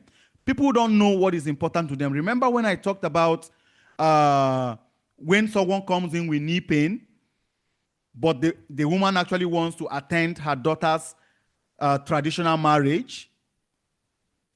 That is probably what is important. But you might think what is important is knee, because that's what they came in. you need to actually dig deep. So with your free consultation, help your patient understand and discover what is going on. Patient referral program. This is word of mouth marketing. We are very good with that. Our patients see us, our patients are our best referral agents. So when that first patient that walks into your clinic that you give free consultation, once you are done with the treatment, the next thing is you have to make it a point of duty to make sure that every patient that you have treated help solve their problem, see you as a referral agent. You see them as a referral agent. You tell them, who do you know that I can help for you to refer the next patient to? It's something that ZimDoc also helps you do. It helps the patient give you that other patient's information. You save it, and you are able to send them emails, send them text messages, and communicate with them, and they will eventually come in. So you market to your warmest lead. It's easier to follow up on those who already love, trust, and believe your treatment works. So I treat a woman. The next person I'm targeting is her husband. The next person I'm targeting is her children. The next person I'm targeting is her parents. The next person I'm targeting are her in-laws. So within that small space, you can target a network of your present clients. Everybody needs physiotherapy. That's the beautiful thing about us. It is better that people see you as an expert that can help their problem rather than you carrying your shoulder that you're a doctor and speaking grammar. Those things will not put money in your pocket. What will put money in your pocket is talking to people about your unique position, what you can do, then charging them big amounts, because it is money that will help your shoulder grow up. If you carry your shoulder up and you don't have money, young boys will disrespect you. Gen Zs will disrespect you because Gen Zs are out there making a lot of money. Some of us have graduated for over 10 years. They've not gotten anything stable. The best they are doing is seeing patients at home from here and there. You need to start a life. You need something better. And I think it's something that we are all here for to achieve. So social media sneak attack. This is the easiest, and this is what all of us should be doing starting from today after this lecture. So you need to have all the social media accounts. I know a lot of us have always done. The same way you post about hair, that is the same way you should be creating content about physiotherapy. Selling hair is beautiful. Selling makeup is beautiful. Selling articles is beautiful. That is the same way you can sell physiotherapy. You can combine them. Multiple source of income is better, so that when you need money, you can provide for yourself. Go in, if you have treated a patient before, that first patient that you got when you walked into a place and came in for a free consultation, after getting them better, tell them to give you feedback in terms of a testimonial. Then that testimonial, you can share it on your social media page so that people will see that what you are doing is working.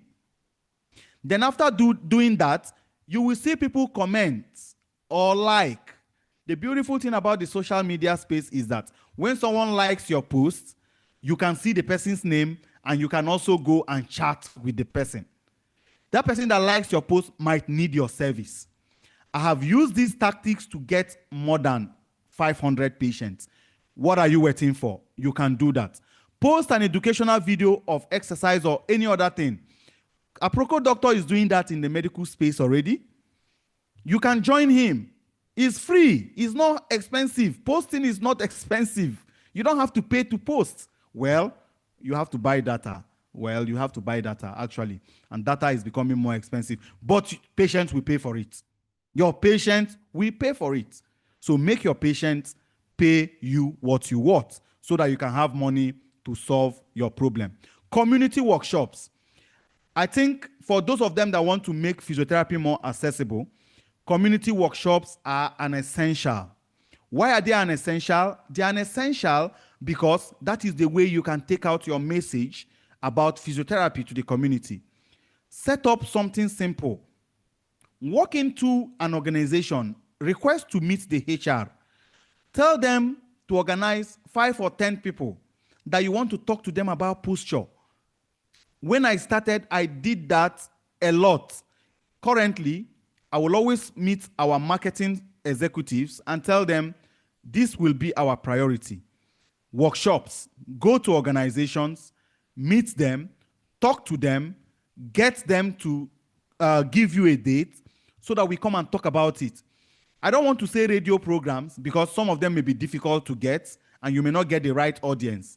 That takes time. But going to people that already are interested in your product and service is what guarantees you that good outing. So community events are very important. You need to do that. So reach out to gyms. A lot of us are under the illusion that MRTB will one day regulate gym and enforce them to employ physiotherapists. Wake up, wake up. You are dreaming. That ain't gonna happen.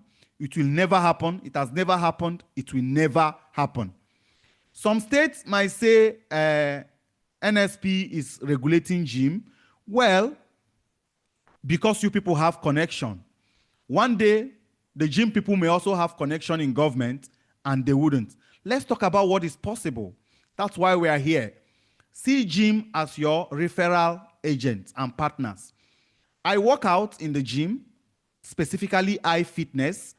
If you live in Abuja and Lagos, you will know iFitness. I work out there. And what I went and told the admin people was that this is what I do. I didn't tell them I was a physiotherapist or anything. I told them that I help people recover from shoulder pain and back pain. If any of your clients in this gym complains about back pain or something, can you tell them that they have a doctor in the house? You see how beautiful crafted that was?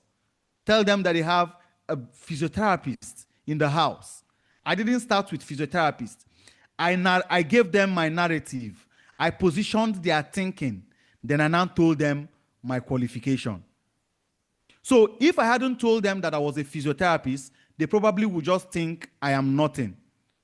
But I created the story, narrated it properly, then told them my qualification. They not only send people or give people my number, but because I work out. So some days, when I work out, I'll be looking at people that are wearing knee braces or wrist braces or waist braces. And I'll go to them and I'll say, does your knee hurt? I can help. That's what I do for a living. And they're like, okay, wait a minute. Are you sure this is what you can do? Okay, sure. I say, tell me about your knee. Wow, this knee thing has been going on for years. I thought that if I start working out, it will go, but it has not gone. Then I say, well, I'm here to help you. You get a date, you fix a free consultation, then you help. That's how you make money. Gym will never employ you. Just take it out of your mind. So religious organizations, offices, other health-related businesses, see if they are interested in having you come to their office for a workshop. What you talk to them about will be specific for the environment you are working with. In the gym, talk to them about shoulder injuries while lifting. In the offices, talk to them about workplace ergonomics. Talk to them about sitting posture. These things will give you a humongous amount of patients that you don't know about.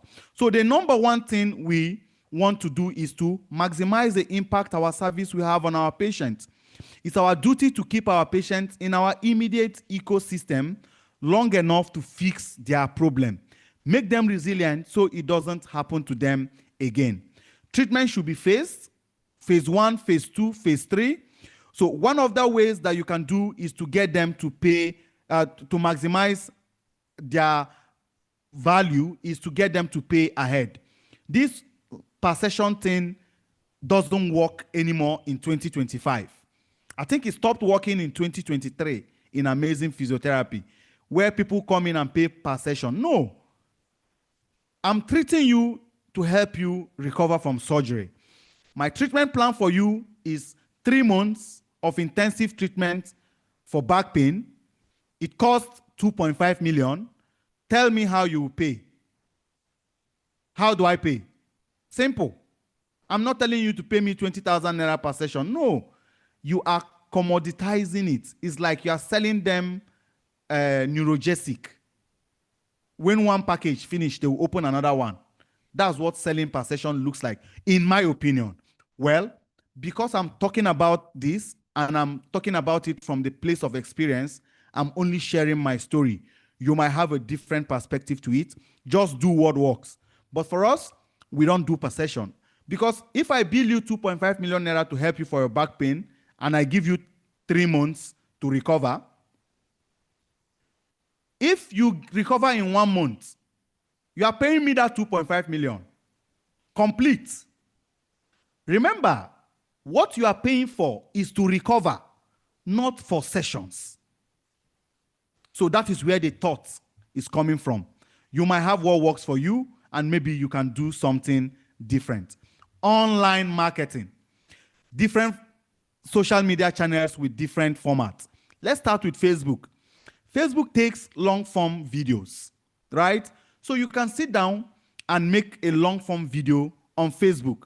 So I think one mistake people make when posting online is publishing what doesn't mean anything to anybody. Sometimes posting just exercises may not even give value. So why not share a story? Share a story about what the problem might be and why they are experiencing it, and tell them why they need to take action today. How does it work? You go online, you on your camera, like you are doing this Zoom meeting, you come up with an idea of a particular problem that you are an expert in, tell people why they are experiencing this problem, tell them the mistake that they encounter while thinking that they are solving it the other way.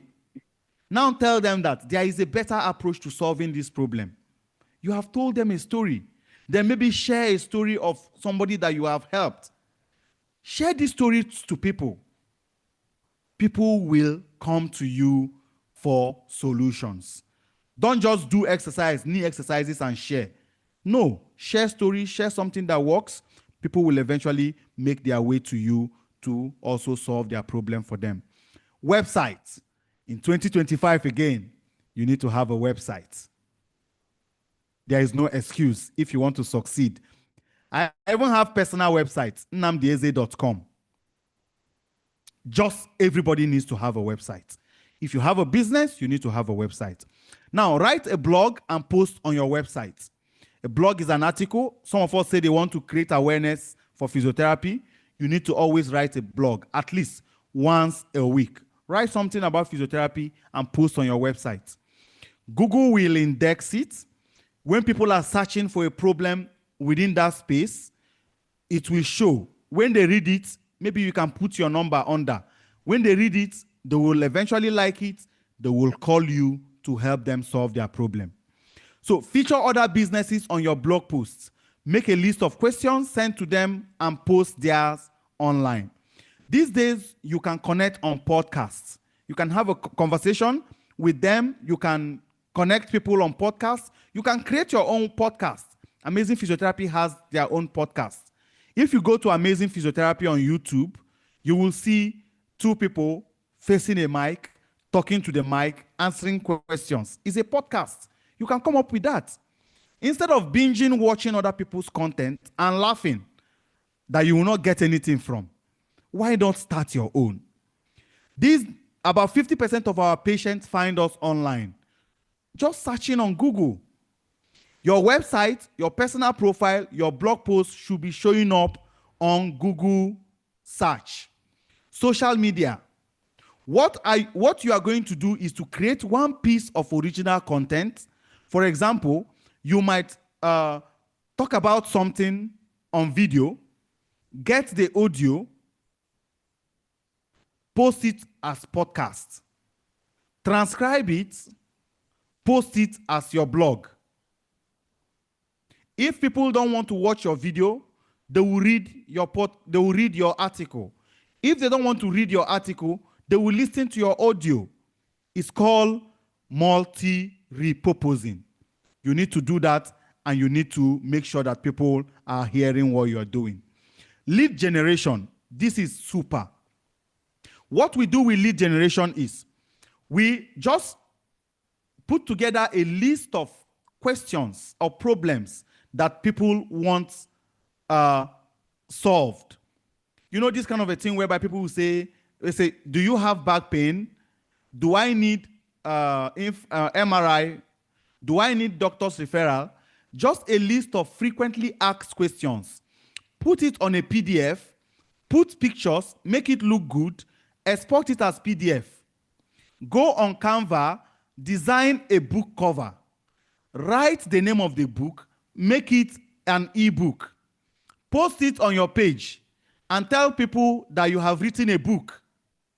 Anybody who downloads it, reads it, and sees maybe you can say 7 must ask questions to resolving the root cause of your pain. People will be like, wow, this is good. I want this book. Man, now the 7th, maybe you can write 6 things differently. Now the 7th question is, you have to come to my clinic. Simple. These are all little ways you can get your first patient. And I want us to be doing that right away. So there are 3 target markets that you can focus your effort on to get more patients. You have to market to the general public. This is simple. You market to members of the general population, people who've never heard of you, who are coming to you for the first time. You refer to them as cold, and people who become direct access patients.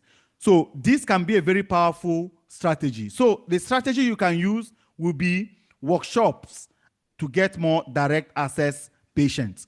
Marketing to past patients. These are people that have used you, people that enjoyed your service. So if there is one axiom in business, is your best future customers are your past customers. We may be running after new customers. I want new patients. The people that you are treating are the people that you have treated before. Have you told them that they need to refer patients to you?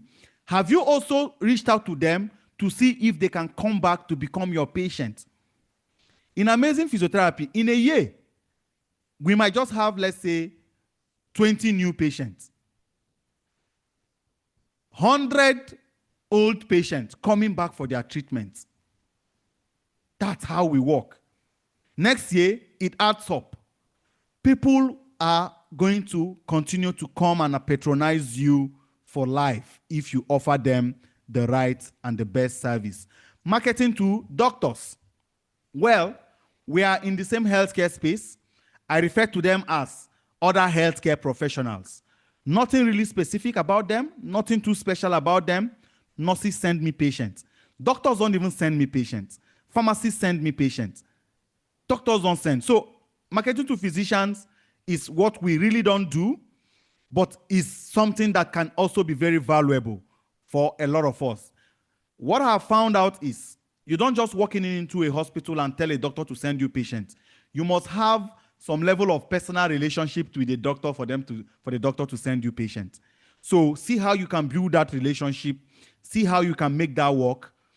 Different strokes for different folks. And I'm sure you can see something out of it.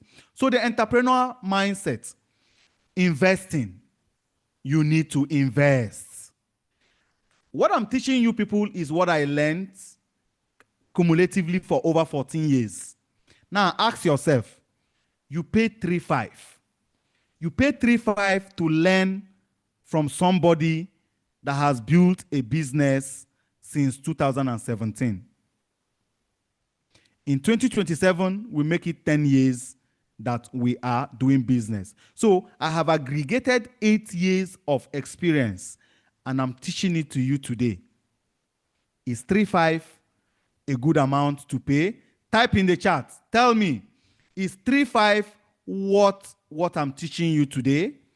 After aggregating 8 years of experience, building 14 locations, employing over 50-something staff, and I'm teaching you for 3.5. Is 3.5 a good amount that you should have paid? Good. Okay, now, on a lighter note, if you say no, I'm going to drop my account number and you will send me something in appreciation. I'm going to drop my account number. Well, I'm just kidding. Well, investing in yourself is what will make you tick. If you don't invest in yourself, you will never succeed. I can tell you for free.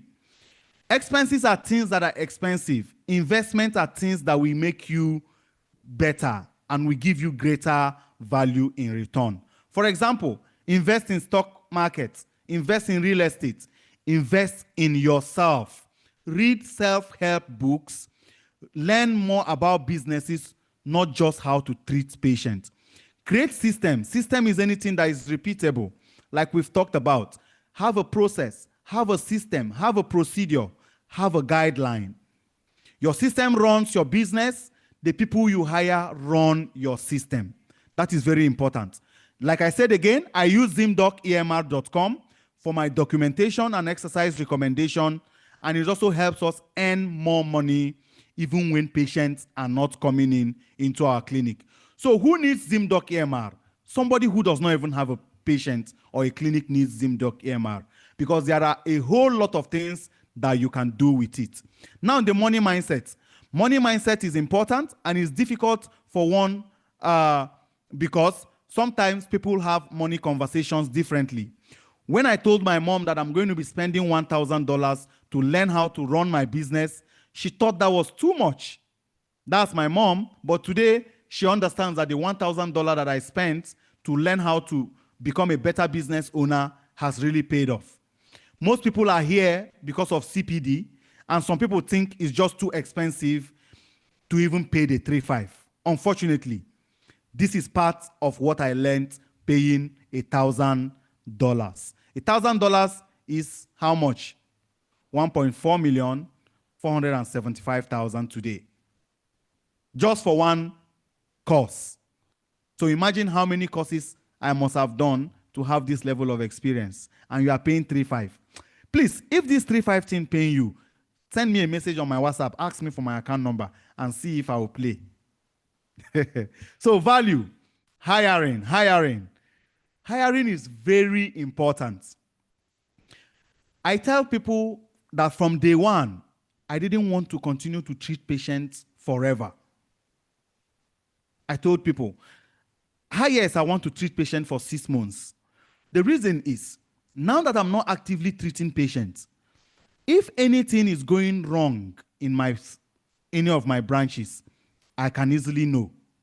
Of course, when I open ZimDocEMR, I see everything that's going on. I see what is happening, and I see the improvements that needs to be made. Revenue, everything that needs to happen, I see them pop up. But if I'm treating patients, will I have time to monitor the business? No. That is why I decided that I was going to hire people and train them and make sure that they did things better than me. Now, when you hire people, sometimes payment might be an issue. When we started off, some people, salaries may be small, but there are other compensations you can give to your staff. Like when you see our adverts, when people want to come into Amazing Physiotherapy, we can tell them things like, you will have a share of the business. So the person comes in, if he works hard, he knows he gets a share. By December, we're going to share profits that different branches made to different people in the clinic because they have ownership in the branch that they work in. It's simple. So the person knows that by the end of the year, I have my dividend in Amazing Physiotherapy. But you have to have, you need to have stayed a certain number of years to have that share. Somebody cannot just come in January and quit in July and now send me a message in December that he needs his share. No, now, at least you should have spent more than 1 year for us to know that you are willing to contribute your quota. Or you work for 1 month and you now say, give me a share of Amazing Physiotherapy after working for 1 month. No, now, that doesn't work like that. You can give them a share. I know it's difficult for businesses to come up on stock markets, to list or to go IPO. That may be a very difficult thing in Nigeria, but I know in other countries, businesses go IPO. They list on the stock market, people buy shares, buy stocks. But I'm talking about angel stock investment. That is, you are giving shares to people that are working for you. Every year, you calculate the profit in the business and give them a particular percentage. People might want to work for you for that. You can give healthcare insurance. You can pay them bonuses for treating a certain number of patients.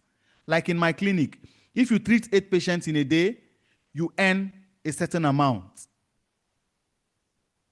In my clinic, the number of patients you treat, you get paid for the number of patients you treat in addition to your salary. So sometimes when people aggregate all this, you find out that some physios earn 400,000, some people earn 350,000. If you don't do well, you will earn 200,000. And you will not blame anybody for it. You will blame yourself because your colleague in the same clinic was earning 450K. Last month, the highest earner in our clinic was about 650K. The clinic did well, he did well, and he did more. So that is how you hire. Then in Amazing Physiotherapy, we hire and fire faster. If you mess up, you are going. So don't allow a bad staff infect your good staff. So when a particular staff is not doing well, don't look the person in the face and pity them. No, fire the person quickly and hire. If you want to hire a staff, if you are looking for a staff and it's difficult for you, reach out to me. I will show you how to hire people. Very, very easy. Okay, so we are getting to the next phase, which is how to get other clients to send you patients. This is like the second phase. So I think we need to rest a bit. This is 12:02, so we have talked for 2 hours. I think we need to rest a bit, stretch our legs. I will have to reach out to the organizer, Dr. Jubril, so that we should go for a break. How many of you think we should go for a break? We should go for a break. We should go for a break. Let's see in the chat. How many minutes? We've spoken for 2 hours. Maybe we go for 30 minutes break and come back. So, Dr. Jubril, please, can you tell us how many minutes break that we can go, then come back? Is anybody here? How many minutes break?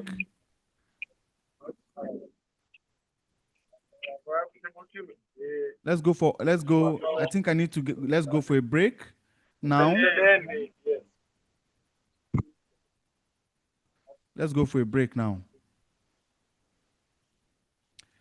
Let's go for a break now and come back by 1 p.m. after prayers.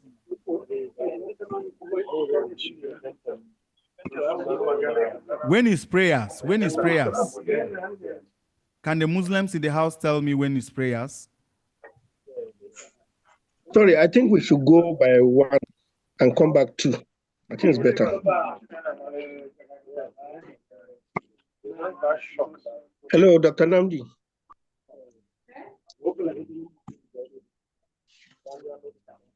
Hello, Dr. Namdi. Yes, I can hear you. Sorry, can we go by 1 and come back 2? Okay, we can come back by what time? 2. I think we should go by 1 and come back 2. Is prayer 1 hour? No, I want us to go on break now. Yeah, it's because that very one, most of us will start going for prayers. So if you can go, can we come back by 1:30? Yes, I think. Hello, sir. 1:30 is okay. 1:30 is okay, sir. Let's come back. Yes, we can go now. Come by 1:30. Yes, because this you need to internalize what you have learned. Yes, let's come back by 1:30. It's okay then. Yes. Yeah. Thank you. We are sitting for too long. As physiotherapists, we need to stretch. Exactly. So we'll come back by 1:30. Yes, it's okay. Thank you.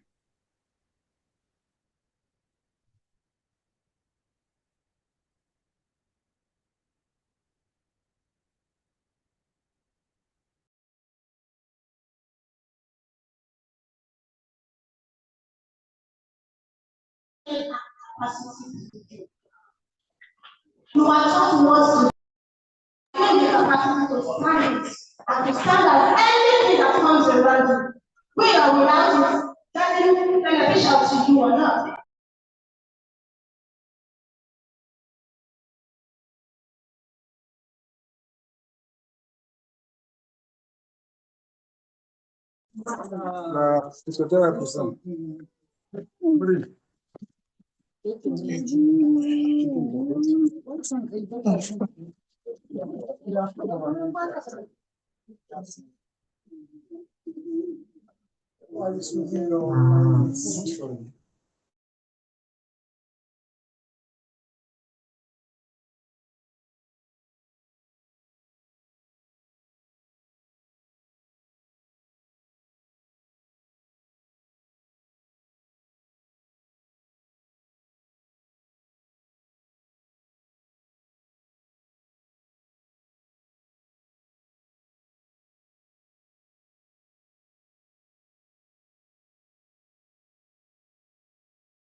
Things happen.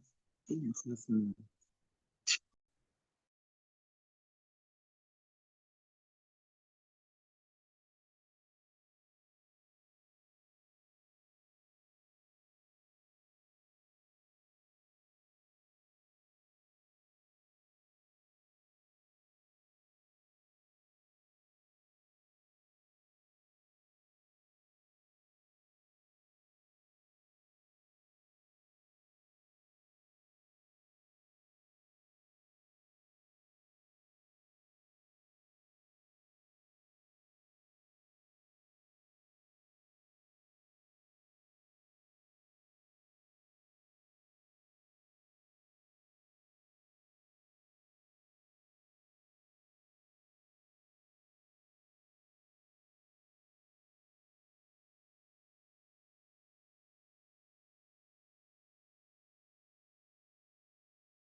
that any branch of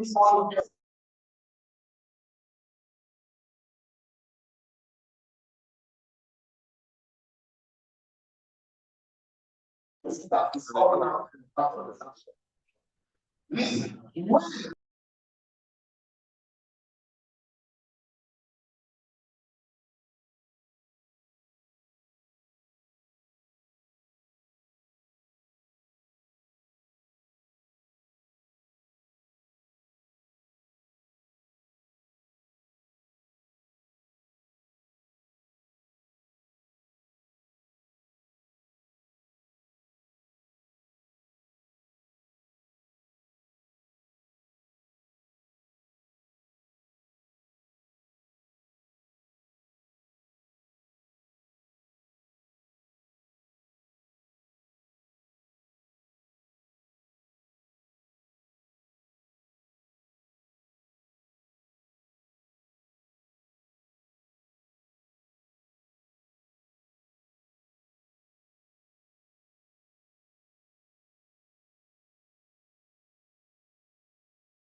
Hello. Hope we're back.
Okay, we are back. We said exactly 1:30, and we just have to continue. One thing with learning how to build this business is to be disciplined. We went on a break, almost 1 hour, 30 minutes. That's a good one. I feel very much refreshed, and I hope you also do. So we are moving in gently into the most exciting part of this conversation, this meeting, this class, which is how to get patients. The most difficult part of starting a business is not starting first. It's not the amount you use for the structure. It's not the amount you use for registration of the business. It's not the equipping, but how do people who need your service find you? It is just natural that we would think that as healthcare providers, when people need us, they will find us.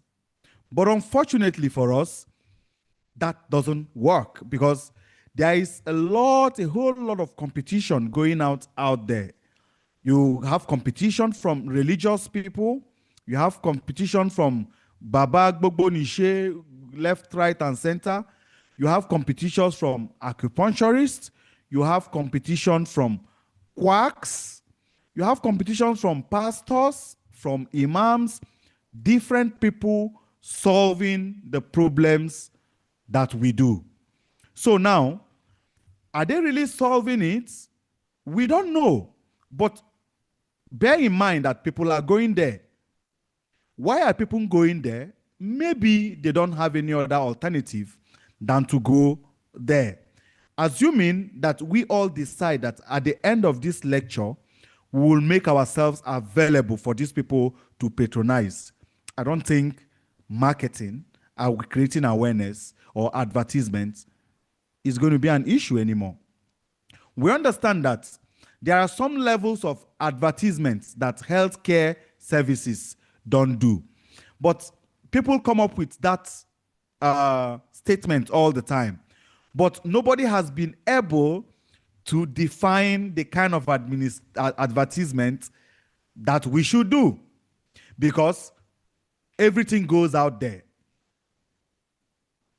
Instead of wallowing in the deep thoughts and the analysis of paralysis of which type of advertisement you should be doing and which makes sense, start creating awareness the best way you can do. We've talked about a couple of few, which involves as simple as when you even walking into a supermarket to buy something and you see somebody there and you hand that person your business card, introducing yourself, and the person wants to start business eventually with you.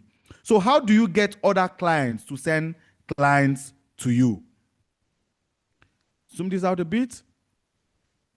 So the purpose, to set up a mutually beneficial referral partnerships between your business and other local businesses or organizations. So setting up multiple leads or patient streams will minimize the risk if one of the other marketing avenues fails. So this is very important, just like as it implies that everybody wants multiple sources of income. The reason is we want another source to continue to provide for us if the other one fails. The same way with your marketing, the same way with everything that you do in your business. Well, so one thing I have found really very important over the years has been identifying potential referral partners, even till now. So what I want us to do is, you are going to create a list of 10 businesses to approach in your area. So someone said they are in Abakaliki, Ebonyi State. So what you are going to do is, in Abakaliki, Ebonyi State, I've been there, beautiful bridges, good roads, businesses are coming up. What you will just do is, you make a list of businesses you go to, businesses you patronize. So I'll give you a typical example of what we did for a particular supermarket that we patronize. So we designed what I called gift cards or vouchers. These are just, they look like, just go online, go on Google, search gift cards, sample. You will see a template. So you can either make it look a bit more professional by building it out in a plastic. Ideally, what it looks like is your typical ATM card. That's if you want to be like very professional. Those ones may even cost a bit more.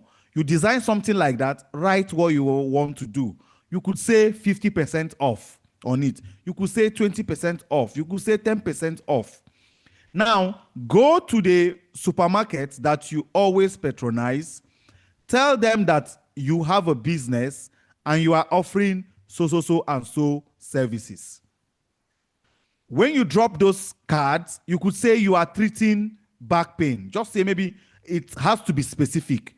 You don't list all your services in one. You could just say you are treating male incontinence or pelvic floor problems.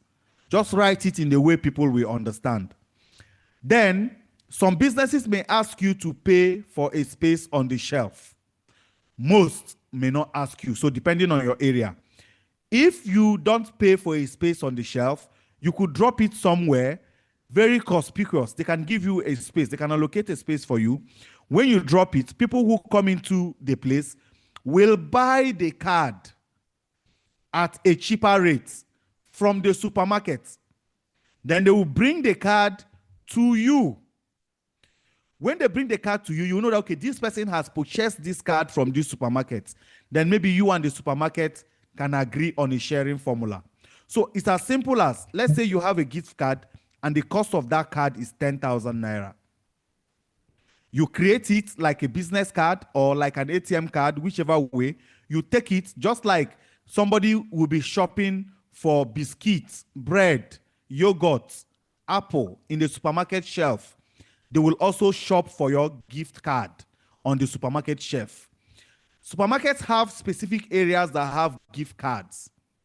And if you have a good relationship with the supermarket, you could also advertise with a roll-up banner somewhere around it so that customers who walk inside know that there is a gift card that is being sold. People without gift cards may come into your clinic and pay maybe 20,000 directly. But if they buy it from the supermarket, they buy it for 50% off. So that is 10,000 naira. And the supermarket, you and them may agree that on that 10,000 naira, you give them 2,000 naira for everybody that purchases a gift card. That is business. This is something that we have done, and it has generated a lot of patience for us. So I think it's something you can do, and it would be great for you. Just try it and let us know what you think. So create a list of 10 businesses to approach that ideally have your customers. Have multiple backups in each industries to expect most not to work out or not to be interested. So you will not write 4. Then when you meet the 4 of them and all of them turn you down, you will now say Nigeria is bad. The government is bad. NSP is not doing anything. MRTB is not doing anything. That is not what you do. What you do is you write multiple. I tell you something that I did early on. I had 1,000 business cards, and I gave myself a target that I was going to distribute the 1,000 business cards in 3 months. That time, if you just meet me, whether you are smiling at me or greeting me, if you like, I'm giving you a business card. I think it's something that most of us should be able to do. Give out 1,000 business cards. If nobody calls you, print another 1,000. Give them all out. If nobody calls you, print out another one. Give them. Continue printing until one person calls you. Then you stop. Do you know what is going to happen? Other people who you have given business cards will eventually call you one day. So sometimes we need to be a little bit more patient. We need to understand that these things don't usually tick just at once. So moving forward, where do your clients go before they come to visit your business? These are some of the things you should ask yourself when you are going to distribute your gift cards, your vouchers, or what have you. You say, where are my clients likely going to be now? If your client is a woman, you know that definitely your client might love a supermarket to shop. If your client is a man, you know that your client might be going to barber shops. It can be as simple as that. You can have relationships with pharmacy. Amazing Physiotherapy does not want you to rely on painkillers. We walk into pharmacies and we tell them that what we do is we don't want our patients to rely on painkillers. And you'll be shocked. Pharmacists, even though they sell painkillers, they will be with you in that journey. But the thing is, remember, it is who comes to them to buy the painkillers. After selling the painkillers, then they will recommend you. If your gift card is in the pharmacy, they will do well to give it to the client and sell it to them. So they will receive money for it, and the patient will bring the gift card to receive service. Then you ask the patient, where did they get it from? Of course, you know where you distributed your gift card. Then you can reconcile the conversation with them. It's very simple. It can be gyms. Just like I said, we have to make peace with gyms never going to employ physiotherapists. It has never happened. If it happens in your location, you are lucky, but it's never happened. These are two different professions. A gym can only partner with a physiotherapist.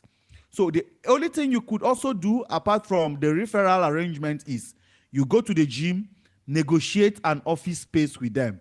If they have an office space, they could oblige your request, give you a space, then you start getting patients from there. And because you have a relationship with them, I did something with them while I was managing kids with cerebral palsy. I went to the gym. Gyms, they are very serious with their business. You that is going to use their equipment for treatment, you will have a membership. Whether you have an office there or not, they don't care. The patient that is going to be using their equipment will also have a membership. Then, whatever it is you are charging your patient, you are adding their gym membership and your own gym membership. So I enjoyed the gym because they also had a swimming pool and a sauna, which the membership bought. So imagine me giving my patient all-round comprehensive wellness. After physio, the patient enjoys a bit of sauna and enjoys swimming. So that was the relationship I had with the gym, and it really went well, and they enjoyed it. So sports stores. In our cities, people buy sport equipment. Why not go with them, partner with them, tell them that you're a physiotherapy clinic. If people come in, depending on the kind of relationship you build with them, clients who come in to buy treadmill, bicycle ergometer, you could be the person that we call for recommendation. Now, beauty and esthetician salons, these are a no-brainer. You go to massage offices, massage parlors, go to where they are doing bum enlargement, where they are doing tummy talks, weight loss clinics, wherever you know that your clients are potentially going to go to. Go have a partnership with them. They will send you clients. You will also send them clients. Hairdressers for women. You might think this is ordinary, but I can tell you, somebody from a hairdressing salon referred her friend. So I didn't go to a hairdresser to ask them for referral. But a patient of mine who went to make her hair referred her friend who owns the salon. So you can see this, all of them put together. And there is no limitation to this. Limitation is only you. It is only when you say you are tired, you don't want to do again. That is where the limitation stops. Now, the one we know, which is the hospital. The hospitals are also a very good referral source. But there is a way to handle the hospital relationship. When I started, the particular hospital I had a partnership with, even though they eventually sacked me after 1 year because I was making a lot of money for them, they wanted to employ their own physio so that they could pay the physio a salary. So what I did with them was I went to them and I told them, look, as a new young copper who just finished his youth service, I went to them and I told them that I am a physiotherapist. They say yes, that they have other physiotherapists who, when they have patients, they call. I said, well, I'm coming with something different. They said, how different could that be? And I told them, look, I have a lot of patients that I am already treating, but that was not true. I didn't have a lot of patients, actually. Before you might say you need to have a patient before you approach them. Then they said, okay, that's interesting. I said, but my biggest issue is where to bring my patients to. Then I didn't even have one patient. So they said, okay, if in that case, when your patients come here, they are going to register in our system. I said, beautiful, that's what I want. That I want to bring patients to this place. So the same people who could not give me a space when I said I was a physiotherapist, they were already ending the conversation, had a space that they could give me. But imagine my other colleagues who might think Nnamdi is now in so hospital that used to call me. They all did something wrong. The hospitals didn't see them as people who were adding value. And when they saw me as someone who was going to add value to them, and we continued the conversation, and they sent me patients. Yes, I left after 1 year, but it's a good thing for me. Tomorrow, if you ask me how many staff I have, I always used to add the number of staff that hospital has. Because if not because of me, those people will probably not be employed. Now, if you ask me, I will tell you that hospital was 36 years without a physiotherapy clinic until I went there. So 36 plus, let's say 8 now, there should be 41 years. Okay, there should be 43 years or something. And it was only in 2018 and in 2017 that they decided they were going to have a physiotherapist. So anytime they have 2 physiotherapists, I add it to the number of physiotherapists I have. So if I tell you I have 50 staff, just know that 48 works in amazing physiotherapy and 2 are probably the physiotherapists working in that, because I still believe that those people took that decision because they saw that physiotherapy was a very lucrative and a good business that they could do. So that is it. So contacting potential referral partners, that's what I talked about. That's how you contact them and you get your partnership signed with them. Now, a lot of people might want to ask, what was the percentage? Well, because I needed this partnership desperately, I did 60. They gave me an option, 70-30 or 60-40. 70-30, if I will wait, when the insurance pays, then they will pay me. 60-40, they will pay me, or they will pay me, and when they 70-30, they will pay me when the insurance pays. So what it means is, if I see 100 patients for the insurance this month, if the insurance has not paid until the next 3 months, I won't get my pay for the 100 patients I had seen for them. But if I agreed to 60-40, that means that 100 patients that I saw for them, they will pay me for it, then collect their money from insurance. Of course, I needed money. I didn't want that greed. It was even a no-brainer. But I will confess, I actually initially told them I wanted 70-30. that I was going to wait, but hunger showed me pepper. After 3 months like this, it was me that went back to them and said, I beg you, account. Let's change that our agreement. So the guy laughed. He said, Toh, that immediately I agreed 670-30, that the kind of respect he gave me increased. He said that I was really a very good risk taker. So, but now that I say that I want this one now, how we go do it? I say, I beg. Hunger won't kill your brother. The guy just laughed and he changed it. It was now 60-40. So subsequent months, I started getting my pay in full. You could have that kind of partnership arrangement with hospitals. So currently, I don't have any partnership with any hospital.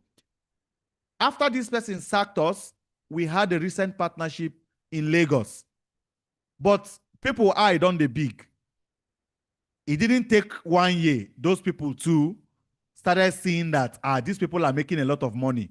And they said we needed to pay service charge. Imagine, we have a partnership with you. We have a percentage we're already paying you. And you want us to pay you service charge after we've paid the percentage to you. So that was how we also terminated the contract. Well, they didn't sack us. We sacked ourselves on their behalf. We didn't wait for them to tell us to leave. We left. And as simple as it is, we were the ones who do our marketing, just like what I've been telling you all since we started. We just established a clinic just not too far from the hospital, and all our patients came back like new. We saved service charge. We saved giving anybody any percentage. Now, I can tell you that from experience, any partnership you are doing with hospital, you have to know that that is not an end place to be, because the hospital will always wake up one day and tell you they need to change the agreement. So just have it at the back of your mind so you know. So key points to understand before reaching your prospects. What do you want from the referral relationship? Just like I said, to set up a mutually beneficial relationship, what do you have to give? What do you have to offer? What resources and time do you have available and are required from the partner? What is your ideal partner? And how do both of you win? How do both of you win is very important. So I have a draft message you could send your referral, your potential referral partner. You could have a say, hey, you can send them a random message. I'm looking for a local business to refer clients to. Simple. Everybody wants patients. My name is this. I am the owner of your business. I hope you are doing okay this tough time. I'm currently preparing for when we reopen, and I'm looking to set up a relationship with a reputable business within my vicinity. I've heard great things about your business. So if you will be interested for us to organize a chat, let's have this conversation, escalate matters, and see how we can benefit from each other. This is just a draft message that I created. You could look at it. So the key point is, I am looking for a business to refer clients to. Not I am looking for a business to refer clients to me. These two things mean different things. At the end of the day, you are going to get clients from them, but you don't go telling them that you are looking for, you want them to send you patients. If there is nothing you learn from today's talk, just know that this is the most important thing. Now, there is a bit of a practical class that I would have wanted us to demonstrate, but what I will do is, I will leave that to you to do. And when you do that, please, I'm going to submit my number at the end of this. You can message me on WhatsApp. What you will just do is you tell me I did it. And that is, you are going to create, it is assumed that you have registered your business name. It is also assumed that you have a business name. So you go on Google and create an online Google presence. You can go to YouTube, watch how to create your business on YouTube, on Google. You watch it on YouTube, it will show you. It's a very simple thing. I would have wanted to show us a bit about it, but that video can be gotten. Because if I start showing it now, we may not be handy enough to follow along. A lot of us may not be ready to follow along now, but just go online, download the video, download the link, then follow along and complete it. It's how do I create an online Google presence? Very easy, it's free. So now, after creating the business online, now the most important thing now is for people to see you and see that that business exists. So what are you going to do? Is to get your business available for search engine optimization. So what is local SEO? Local SEO refers to the process of optimizing your business online presence to attract more customers from local searches. These searches take place on Google and other search engines. If you are looking for clients, go and create Google. It's free. Have a website, post pictures under your Google My Business consistently. Put your keywords. When people search, they will see you. The great thing about SEO is that the leads and customers that you get are free. You don't have to pay for ads. You don't have to pay influencer. You don't have to pay anybody. It's free. Google is free. The downside is that you can't choose how many people we get to see you can't choose. So Google decides who they want to show. So it is one way you can get your lead, and it is valuable when you set up your business, especially when you are just starting. So strategies to use. First and foremost, claim and optimize your Google My Business account. That is, you create it, just like I said. Several ranking signals are related to not just having a Google listing, but optimizing it by choosing the correct categories. So when you go there, you could see categories: physical therapists, physiotherapists, physiotherapy equipment seller. All those things are the categories. So you choose your category correctly. Getting reviews, responding to reviews, and posts. Next is set up and optimize your NAP, that is your local name, address, and phone number across the web to ensure that your details are correct on all directories. In Abuja, we have Abuja Local Business Directory.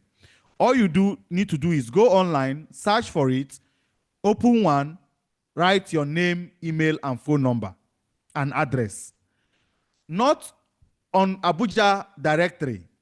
You write Nnamdi Charles Eze, phone number 080-6227-0358, address number 3 Kokoma Close, Wuse to Abuja. Then on another Abuja directory again, you now write Eze Nnamdi Charles. You see, you've changed the name. Google will not understand.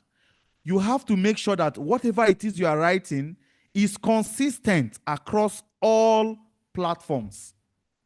Very, very consistent. You don't change, just make sure that everything is consistent. Let's say the name of your business is Amazing Physiotherapy. On one directory, you write Amazing Physiotherapy. On another directory, you write Amazing Physiotherapy Clinic. On another directory, you write Amazing Physio. On another directory, you write Amazing Physio Clinic. Google will misunderstand them and will not show your business at the way you will want it. So make it easy. Don't make it too complicated. Ensure that your business shows up with consistent details. Very important. And we are going to focus on your ranking when you have a website. You need to get a website. So Google local snack pack versus organic results. There are two distinct sets of search results that shows up when a customer searches for a physiotherapist, a massage, or doctor. Google Snack Pack is a boxed area that appears on the first result page when a local online search is made through Google search engine. The Snack Pack result displays the top local business listing most relevant to the search inquiry. Now I'll show you what it looks like. Now, when you go online and you search maybe a business that you want, let's say massage near me or something, the first thing you see with directions, results, and review is what they call the snack pack. While the second thing you see is the search. The search shows more of your website, while the snack pack shows more of Google My Business. So if you don't have a website and you are not writing blogs yet, you could take advantage of the snack pack. You might just be the only physiotherapist in your city that has your business on Google. And you know what that means? Everybody searching for a physiotherapist will definitely come to your clinic. So the person that said they need marketing issue resolved, I've just given you another one in addition to the multiple that I have said earlier on. Now, step 1, brainstorm on your service in locations. So for most businesses, this is easy as the primary keyword to target that will make you obvious. Just make a list of all the services you offer and the locations you serve. Then merge them together to create a bunch of potential keywords. Very simple. For example, you could say physiotherapist in Kano. These are your keywords. Physio in Benue, massage in Abuja, health rebate massage in Townsville, facials in Townsville, sports injury clinic, massage in Lagos. These are all keywords. So when you are creating that Google My Business, it allows you add all these things there. Once you're able to add all of it, anytime anybody searches physiotherapist in Kano, you will be the first person to show up. Everybody has a smartphone, including my grandmother. So there is nobody that has excuse. Step 2, keep active on Google My Business. So leaving your Google My Business listing alone after setting it up won't help your ranking. You still need to stay active by posting consistently on it. Make a system where you send clients your link to review your page. Reviewing your page is very important so that people can have traffic, so that people will be going to your page. You can say, okay, take a look at my Google My Business page. You send a link to them. Once they click it, Google will be understanding it as a page that people always visit and will be making it available for people who want to do something related to that business. Now, upload more photos from your business regularly. You have to now post regularly so that it will make the page active. So setting up and optimizing your NAP. Citations are online mentions of your business, which usually displays your business name, address, and phone number. There are 2 types to it, the structured one and the unstructured one. Why are NAPs important? Citation signals are one of the top local ranking factors. This is true for both Google Snack Packs results and organic search results. Google isn't the only place people search for businesses. They also search for Facebook, directories. Having your name consistent across the web will guarantee you better visibility. And it is something that you need to really do. It is something you need to take seriously. And it is as easy as after this course, this class, you just take your phone, go on YouTube, watch a video, and do it. Very simple. At least when you do it, you don't have anybody to blame. You cannot blame the government. You cannot blame the MRTB. You can't blame NSP. And you will not also blame me. So on website SEO, so this will be beneficial to people who have websites. You know, just like I said, I encourage all of you to have your website. Here is where we use some of the most commonly searched keywords and phrases that we uncovered and wrote down in that phase 1. There's a physiotherapist in Kano, physiotherapist in Abuja, physiotherapist in Enugu, physiotherapist in Port Harcourt. You put them in your website. Remember when I told you guys that because I was interested in building ZimDoc, I had to learn how to code. So I also know how to add this code at the back end of my website because of my understanding of these things. But before we start with business SEO, please work to ensure that you have a website. And you need to talk about, you need to make sure that your page is also mobile friendly. Google algorithm will give preference to mobile friendly websites. So if you're having a chat with whoever is going to develop your website in the next few days, because I know you are going to take action, just make sure you tell the person to make it mobile friendly. Do you know why? 95% of time online is spent on mobile. So if your website does not show properly on mobile, nobody will take it seriously. So Google is even going ahead of you to tell you that it's a must. But it's not only for Google's sake, it is also for your sake. Because if your website does not show properly on mobile, then people using their phones will not even be able to see your website. So I see it as Google being the headmaster or the class monitor here, and you being the person that actually needs it. So keywords throughout your pages. This is where you can put all the keywords you find. You can put it on your About Us page. You can put it on your special page. You can put it on your services page. You can put it on your home page. You can put it on your special. Now you need to have an active blog. I talked about having a blog. When you have a website, you should have a blog where you can write all the beautiful things you want to talk about with physiotherapy, how physiotherapists can help. When you do all these things, that will improve your ranking.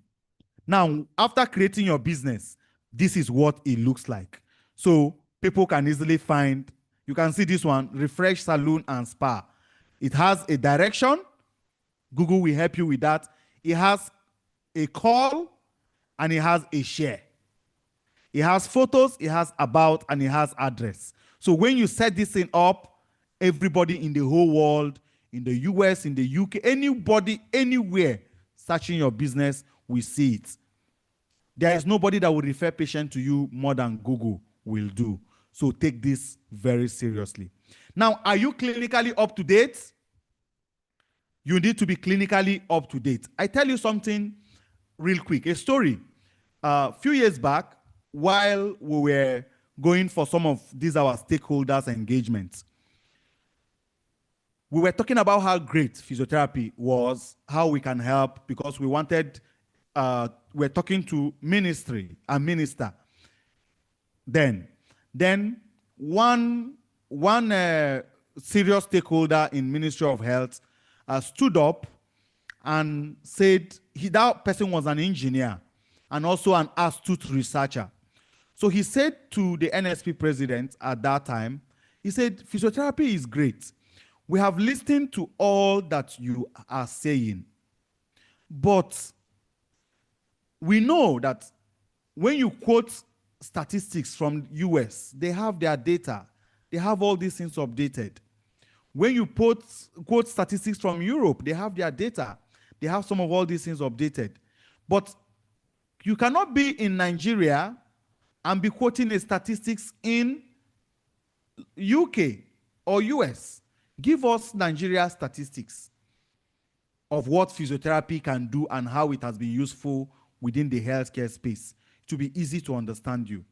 Now, the bottom line, we don't have clinically documented records of how the success of our practice is. What you go and see in hospitals is patients seen and treated. Now is a time for us to change our habits and become clinically updated in research, in learning, and in expertise. So I'm going to be talking about documentation for the better part of it, which is why you need a proper record. Remember, that guy who called me and wanted to sell his clinic didn't have a proper documentation system. So the reason why I built ZimDoc also is so that people can have a proper documentation for both research, for both serving your patients, and for also growing your business and increasing your revenue. So documentation is a critical vehicle of conveying essential clinical information about each patient's diagnosis, treatment, and outcomes, and for communication between clinicians and other providers and payers. So following an assessment, what we normally do is we pen down what this patient needs, what this patient is telling us, how we can help this patient, and make recommendation. But most people still do it on paper till today. Or most people don't even do a comprehensive one, even when they are writing on maybe Microsoft Word. One, I tell you something about somebody who was using Microsoft Word for her documentation in her clinic. And she called me and said, I need help. I've lost almost all the data of my patients because I put them on my laptop on Microsoft Word and my computer has crashed. Now I can't even retrieve the information of my patients. That's very bad. So these are some of the reasons why we built ZimDoc. You can use it anywhere in the world and use it for your documentation and see what is going on.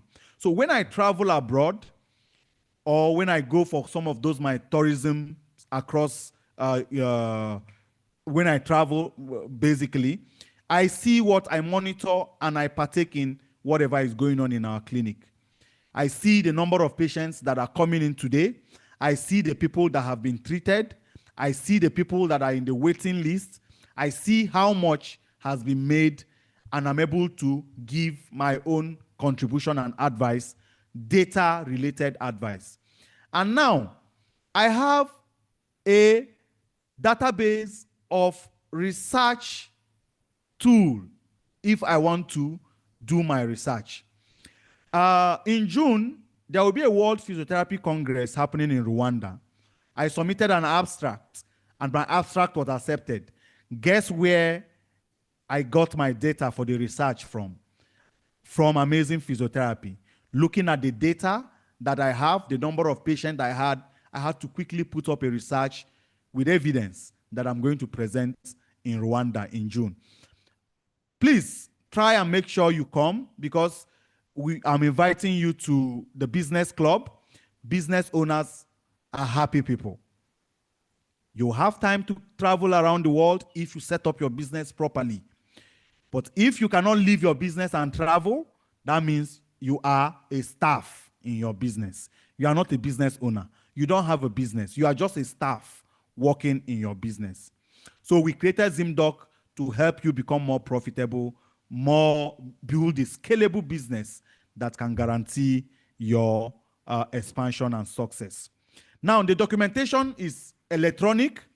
What do you document? Electronic health records of patients, treatment progress notes, insurance claim documentations, patient outcome measurement, and quality assurance. So in this quality assurance, that is how I can be in one location and see everything that is going on within my clinic, because that is what our software does for us.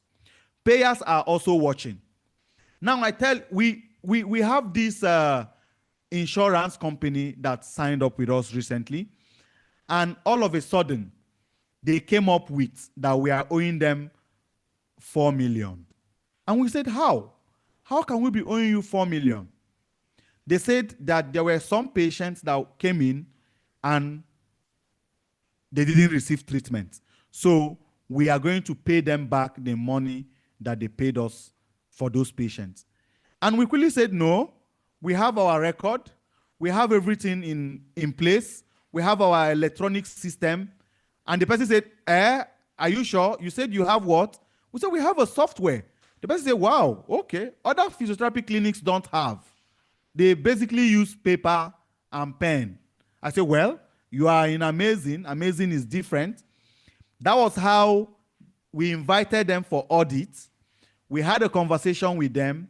They looked through our system. Some of all those patients that they said didn't come had even come more. It was even in that record we found out that they are the ones to balance us. So at the end of the day, they balanced us 1.2 million. How were we able to achieve that? With the help of ZimDoc EMR. We had our data, we had our tools.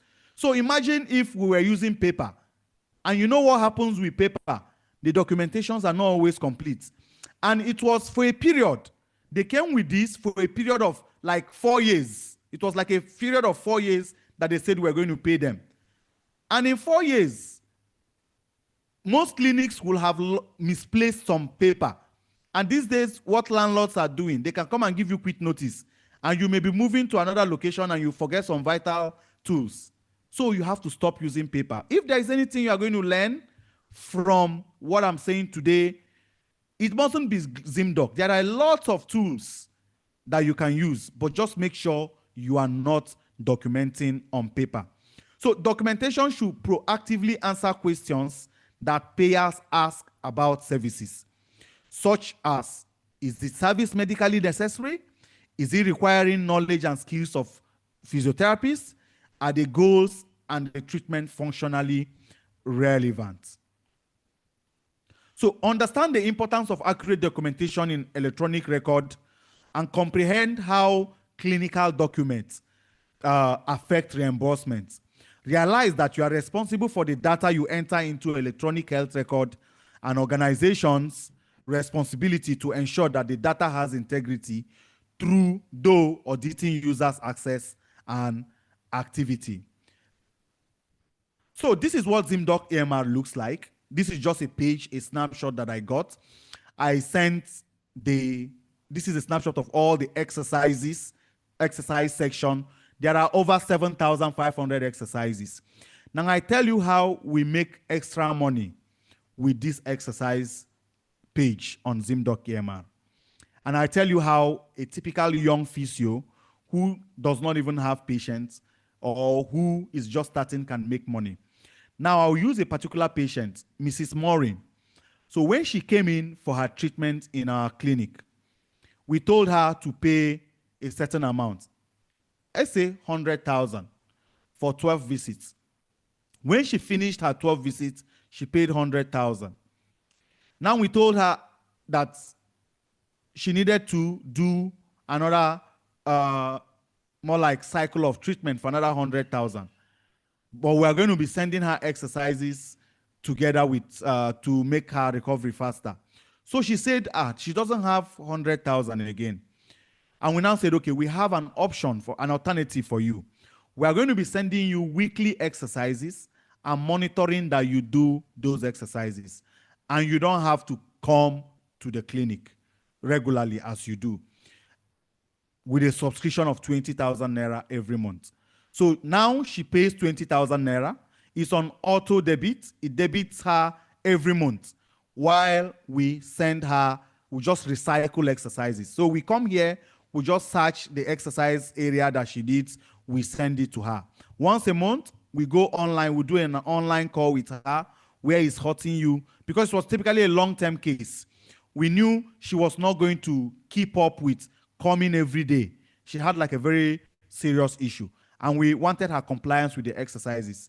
And that ultimately makes us a consistent stream of income. Sometimes it's not about I don't have patients. When the patients come, are you maximizing the lifetime value of this patient? That's also a very important and key question you need to ask yourself.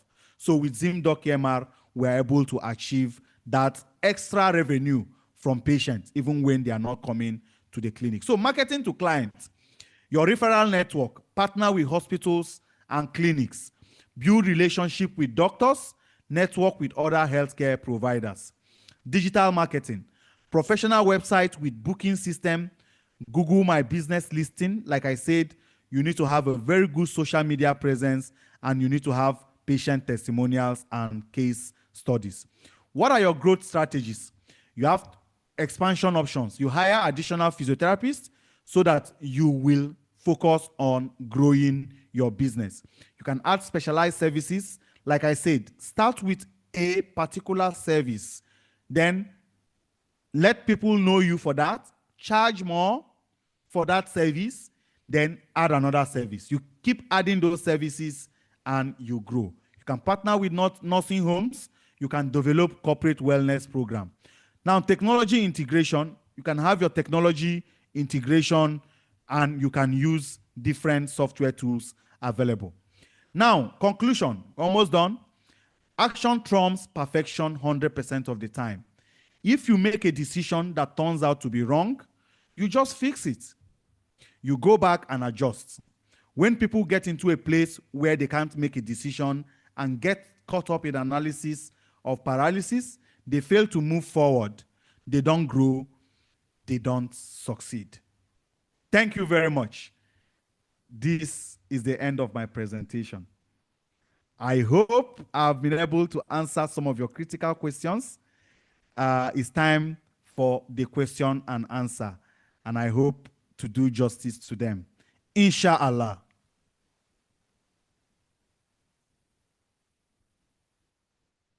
Like I said, if you think 35 was too small, don't send it to Ray. Just chat me up. Let me write my number. I beg. Now, person we no talk, now in the suffer. See my number. If you think it's, you just chat me up and say, send your Azar, I will send it to you. Then anybody that sends me Azar, I know the person is serious about starting a business. So let me say my own, I beg you. Me, I need money for this Christmas. So over to you, Jubril. We can get on to our question and answer session right away. So thank you all for listening.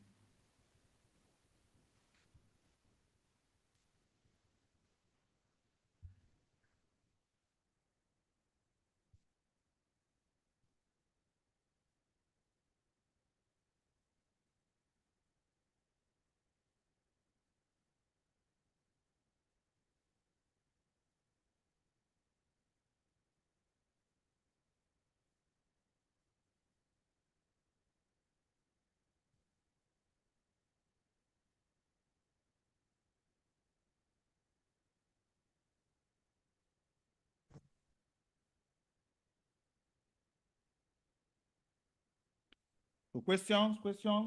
Who is moderating? Who is from Ray moderating the questions? Let's get the questions and answer them.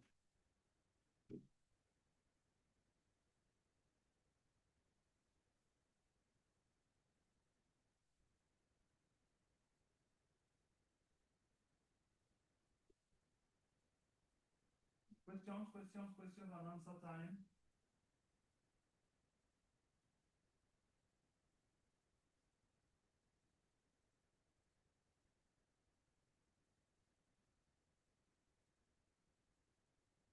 Okay, so let me quickly dive into the question.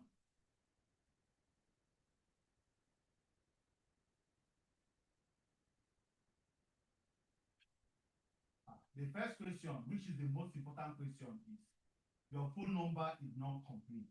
Let me write it again. Sorry, we can't hear you, sir. I don't know if someone is speaking. I can't hear.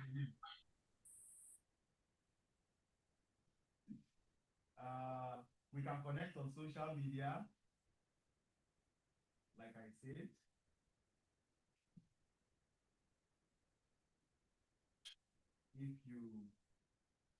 If you're on Facebook, Instagram, Twitter, you can connect with me on Facebook, Instagram, Twitter. Yeah, so we go to the questions.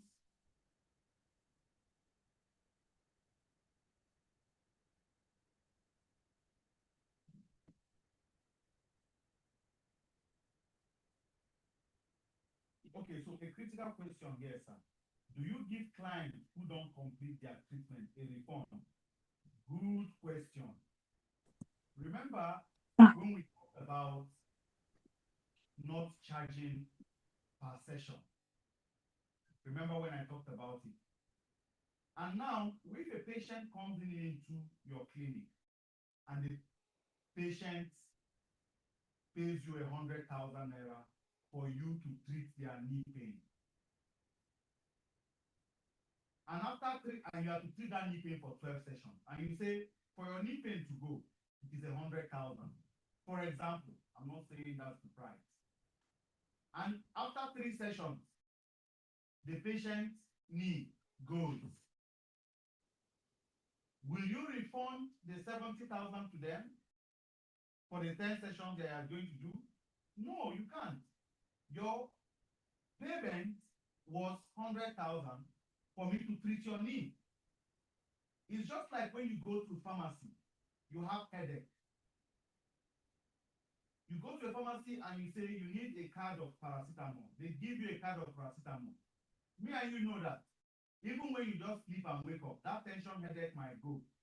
And you now take maybe 1 gram from the tablet of 24 and your headache disappears.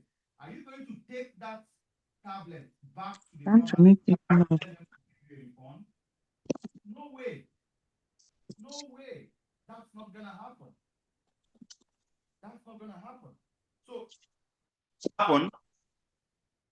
Why should we now be the ones at the receiving end for solving patients, for agreeing to make patients refund to patients? So in my opinion, I don't think it's something worth it. And I don't think it's something we should be doing.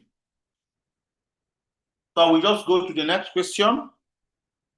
I hope that answers your question.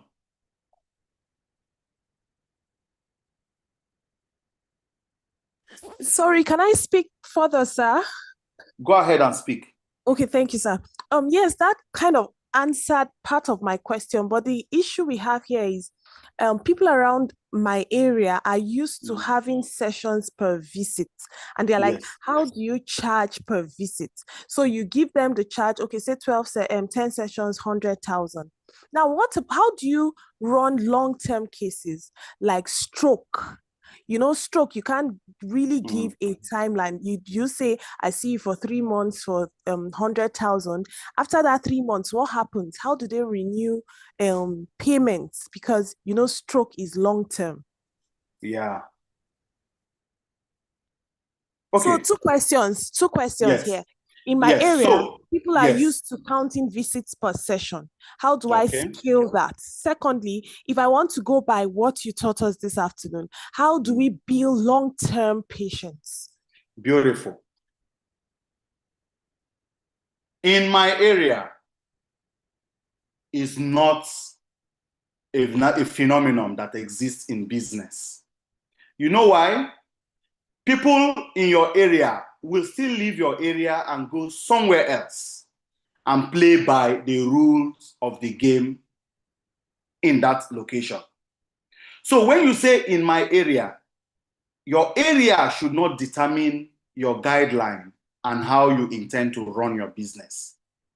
If we agree on that, then you can insist and say, this is how we do. That a typical way to make it easy for you is, you are coming in for knee pain, it's going to cost you 50,000. You can pay on installments. That's a good way to allow them pay gradually. But when people say, in my area, this is what they do. I went to this place, they charged me, like another thing a client said when he came to our office. He said, you people are not charging per session. The last physiotherapy clinic I went to, they charged me per session. The simple question I asked the woman is, then why are you here? I didn't get better because you paid per session. That solved it. I don't take per session. As long as you want my solution, then you play by my rule.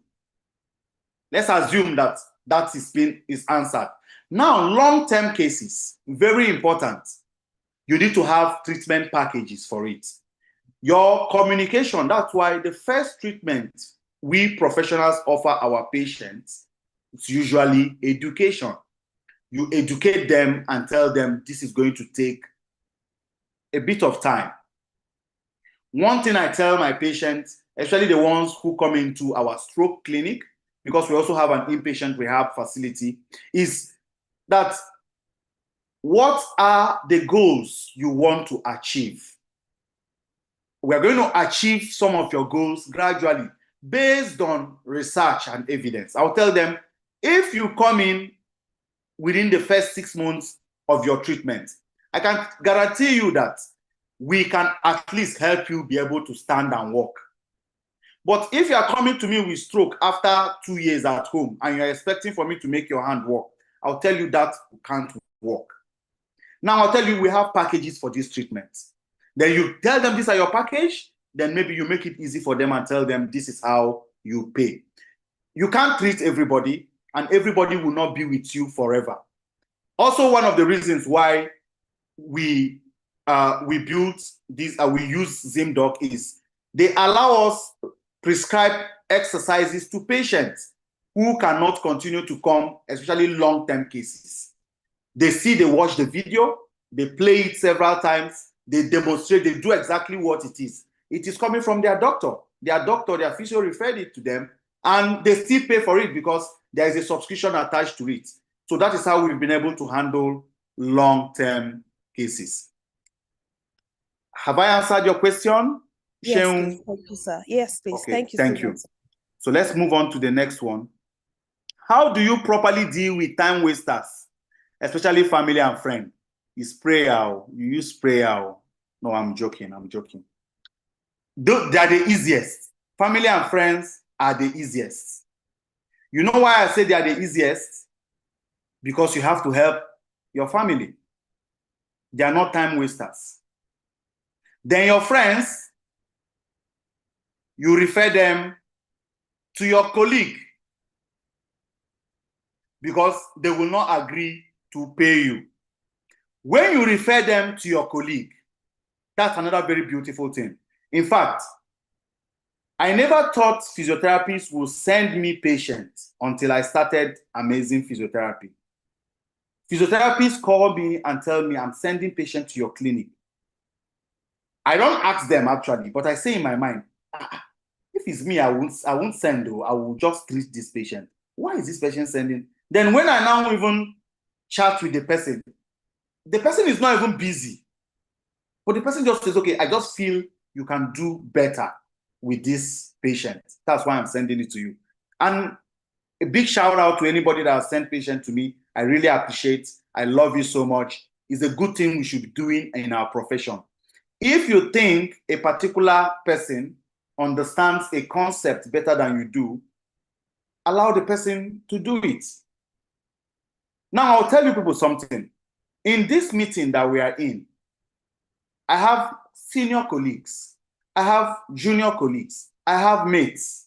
They all paid to listen to me because I understand this concept a little bit better than they do. There's nothing wrong in referring patients to your fellow physiotherapists. That's why we are advocating for expertise and specialization. So one way to avoid friends is to send them to your friends, your colleagues. Okay, say, okay, oh, this thing you're talking about, even though you know how to treat it, say, let me just send you to my colleague. I want my colleague to just go. I'm a bit busy now. Who said, I'll wait when you are, no, just go. This thing you even talked about, I think my colleague specializes in it a bit and stuff like that. When they go to your colleague will charge them. Is either they know the price and not attend the treatment there, and when they see you, they begin to respect you, and they will not come to you asking you for free treatment because they know it's paid for. So that is one way to deal with friends. But family, I cannot answer you because as we speak, my mom comes for physio in our clinic. I won't tell her not to receive treatment. So your family, you will help them. They won't pay. That's the truth. They will pray for you and you will succeed. Have I answered your question, Usman Modibo? Yes, sir. Thank you very much, sir. You answered the question. The only thing is that the family, I'm not referring to the immediate, the close family, like mom, siblings, and all. I mean the. It's okay, sir. It's okay. The family that looks like your friends. You know, sir, like you give them. Area, yes, you give them. Is your family? Yes, you give them friend treatment. Send them to your colleague. Okay, sir. They will know your worth. So Yes, next time they will not say, come and treat me for free. Because if they go and come back, you will follow up. Of course, you will follow up. How did it go? Oh, yeah, he charged me 10,000. Okay, I'm going. You now know, okay, this person will pay. So next time, they will remember. If they see you, they will say, no, this doctor, this doctor, I like you. They will come. So. Okay, thank you very much, sir. Thank you. Yes. Okay, what's the assurance that my patient data is safe using ZimDoc, seeing that it is associated with a physiotherapy clinic? Because, yes, so it is not associated with a physiotherapy clinic. We have people that are in Australia and in Europe that are using it. The data center, that's Sandra Igwe, the data center is in US. Nigeria does not have a data center. That's where you save encrypted messages. So also, just like your WhatsApp chats, the data center is in the US. Your messages, even though someone can't see it, it is saved somewhere. So that is why if you request your backup for several years and you set it up and you ask for it, WhatsApp gives it to you. Now, we built it to solve a problem, to solve our problem, and we think it might be relevant to other people. It is the same way by asking, this thing you are teaching us, you did it in Amazing Physiotherapy and you worked. How are you sure it will work for us? That's the same way. Business is business. If it works for me, that is the more reason why it should work for you. Not, are you sure it will work for me? So I hope that answers your question, Madam Sandra Igwe.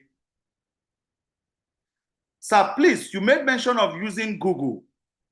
We should be consistent with our names. You made example with your name, Nnamdi Ezechas. Said imputing it again, you change to Ezechas and Google will not understand cause his name. Yes. So Google indexes everything that we do, and it loves consistency.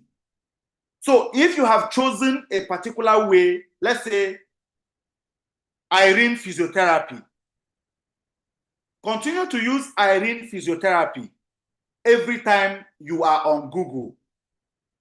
Anything you are doing on Google page or your business record, don't later now say Irene Physio.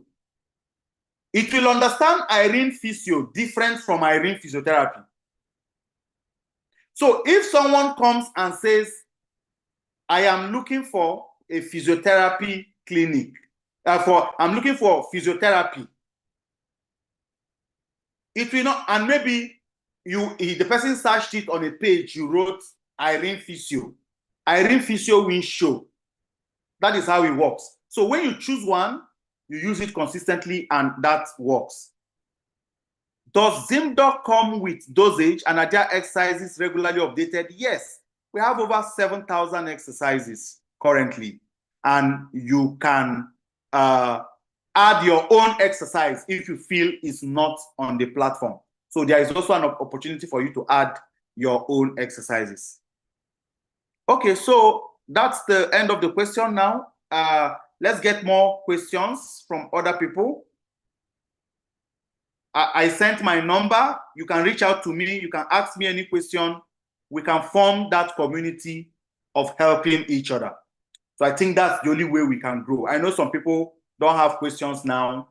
As they continue to work, questions may come. They might want a bit of an answer. Please feel free, reach out to me. Okay, so I respect this group. I thank you people so much. We started with 60 something and we are still at 80 something. So that says that we actually are interested in bettering our life. And you know, this is 2025. We want 2026 to be different. And I can see that commitment. I can see that resilience. I can see that patience. And I have no doubt you will succeed. All you need to do is just get started. Get started. Take a bit of what you've learned here. Listen to other people speak. Have an open mind. Don't say, this is how I know it.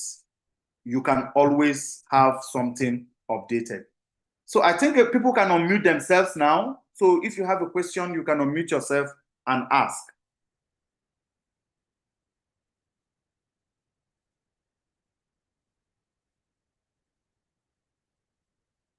I'm waiting.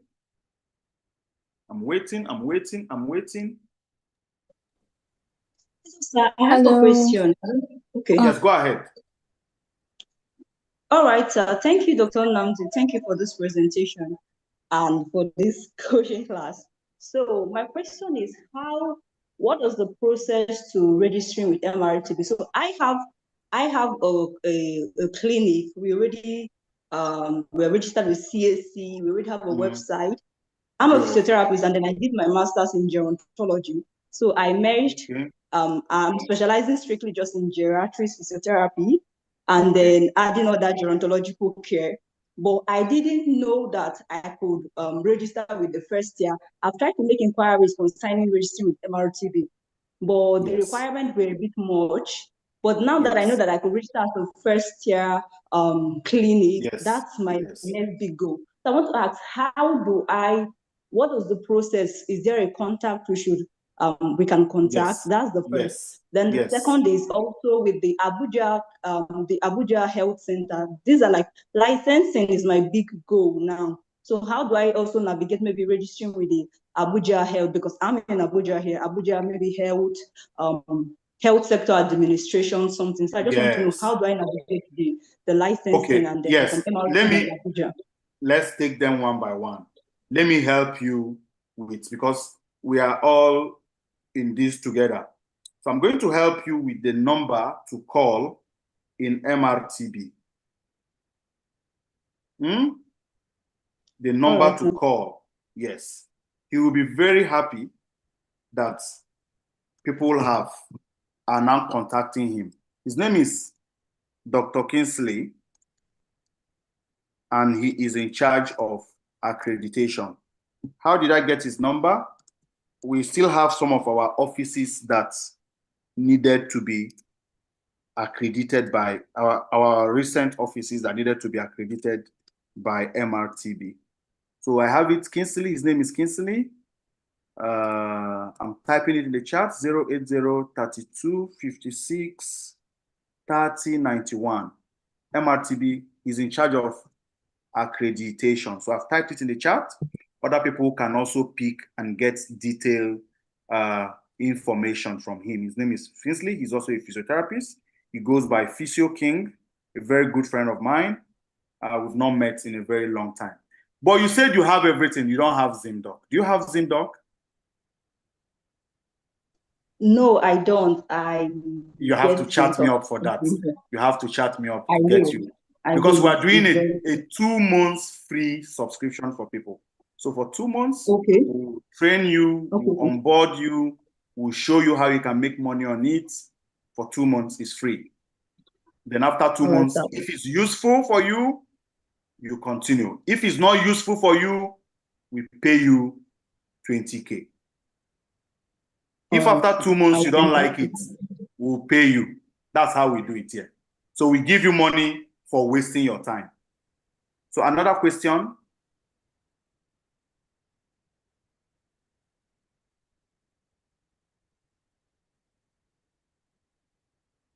Another question, please. We need more questions. We need more questions. Then you can do, yes. I am PT Fatima Ahmad Bichi from Gombe State. Yes, my people. Also, yes, sir. I'm also planning on opening a clinic. We've already secured the facility and equipped everything. We're also undergoing the process of licensing. My question is also on the MRTB licensing. Like, what's the first step for me? Because everything is there. I'm waiting on the Ministry of this health ministry here. We've already done everything there too, but we are also waiting for their inspection and licensing. So my issue is the MRTB licensing. Yes, I haven't done that yet. With your MRTB licensing, just like I said, I dropped a number, Kingsley's number, in the chat. You can pick it. Just call him. Now, for my beautiful friend in Abuja, FEMC office is in FCDA. I think basically theirs is you have to go to them, because if they come to you, is to maybe seal your place. So it's better you go to them so that you have that conversation with them. So when you go to FCD, not FCDA office, where is this place? Is it called FCDA? I think, is it FCDA? But it's around that, I think it's FCDA or something. You can always get where they have all these, their monitoring, FCTA. I think it's FCTA, not FCDA. FCTA. Abuja Federal Capital Territory Authority Administration and Federal Capital Development Authority. They are different. FCTA office in Area 11 for FEMC. Just ask for FEMC. I think it's in the second floor. When you get there, you can just walk into the office. Very simple office. You ask them for requirements and they will give you. You can send me a message on my number. I can send you a screenshot of what their requirement looks like.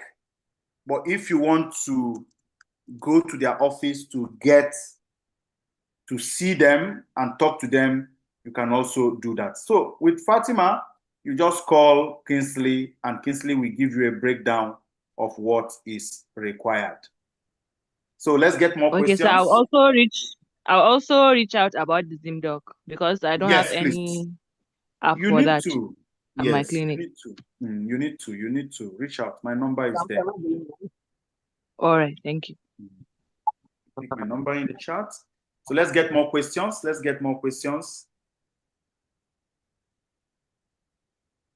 Good afternoon. Good afternoon.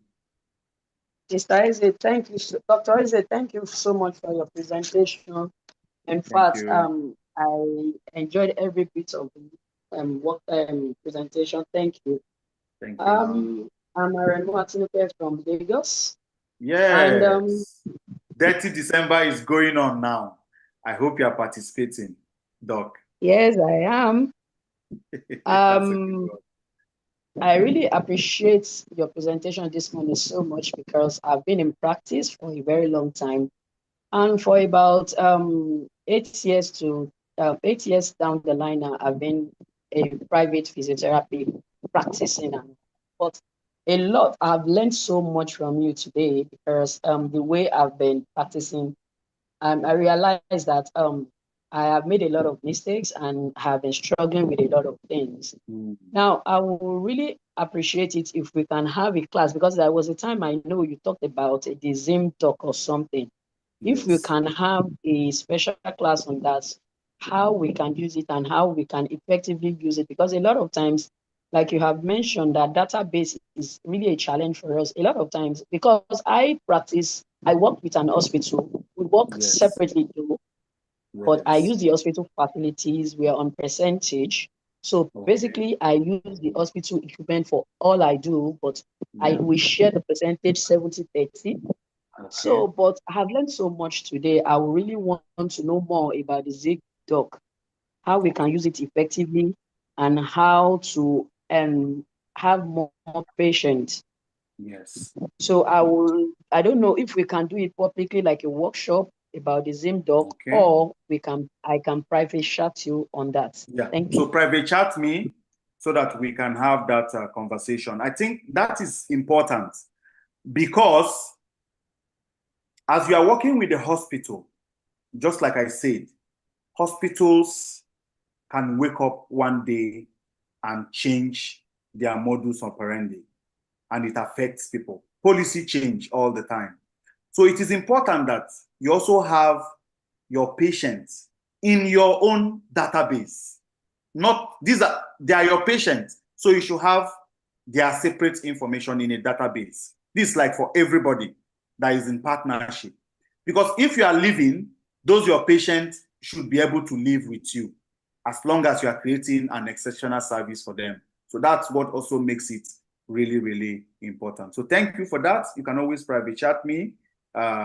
We will set up a demo, show you, and we are also working on a broader scope of how to create awareness about the EMR for other people too, just like you said, maybe like a workshop like this or which other avenue. But now we want to give priority to people who chat us, and we can then set up like a class for them and show them how it works. Yes, thank you very much. Please, is there anywhere someone can get equipment cheaper and easily? That question is really very vital, to be honest. And the challenge that we have in Nigeria is most of the equipment that come in are not always high-end equipment.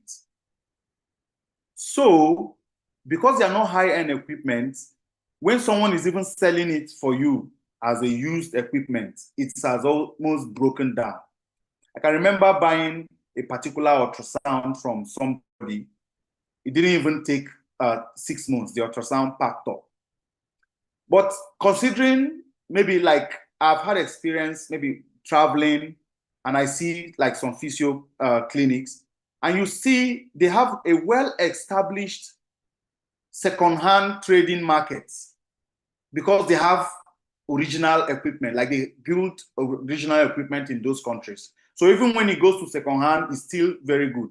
But the ones we get here are not really of that level. So getting it cheap will be difficult because when you get it very cheap, that means you won't even enjoy it and the thing will spoil. So now currently, I may not have an answer for cheap equipment. The only thing that we all need to do is just look for the barest minimum, just like I said, that is necessary for you to start. Then you can get started with it. I tell you something that I did earlier on. I didn't have enough of money for my equipment. So a particular patient, I will not forget her. She's a doctor. So she's a medical doctor, actually, very funny. So she came in, and as I was treating her, before maybe as she paid me money up front, I used it to go and buy a particular equipment. So she came and said, doctor, this equipment was not here last week. Oh, so I say, ma, you don't see him now. I used the money she paid me to buy that one. She did have treatment. It was a long treatment. She was coming to us, a long case for about 2 months. Before she left, another equipment, she said, doctor, you see, is it when I've recovered, that's when you now bought this equipment? You know, we laughed about it. So sometimes you can actually start with nothing. Then when you now have more money, you can even buy very good equipment. So instead of buying cheap equipment that will break down within 6 months, just use the barest minimum. Start treating them as they are paying you. You are buying more equipment. So let's get more questions and more reactions.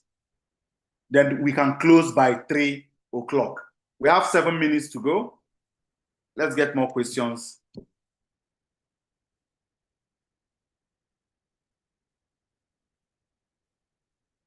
More questions, more questions. Good afternoon, sir. Good afternoon, Theodora. Yes, please, I wanted to ask, like, if you want to start a clinic, is there any age restriction to starting? Okay, so I will answer the question this way. I graduated in 2012.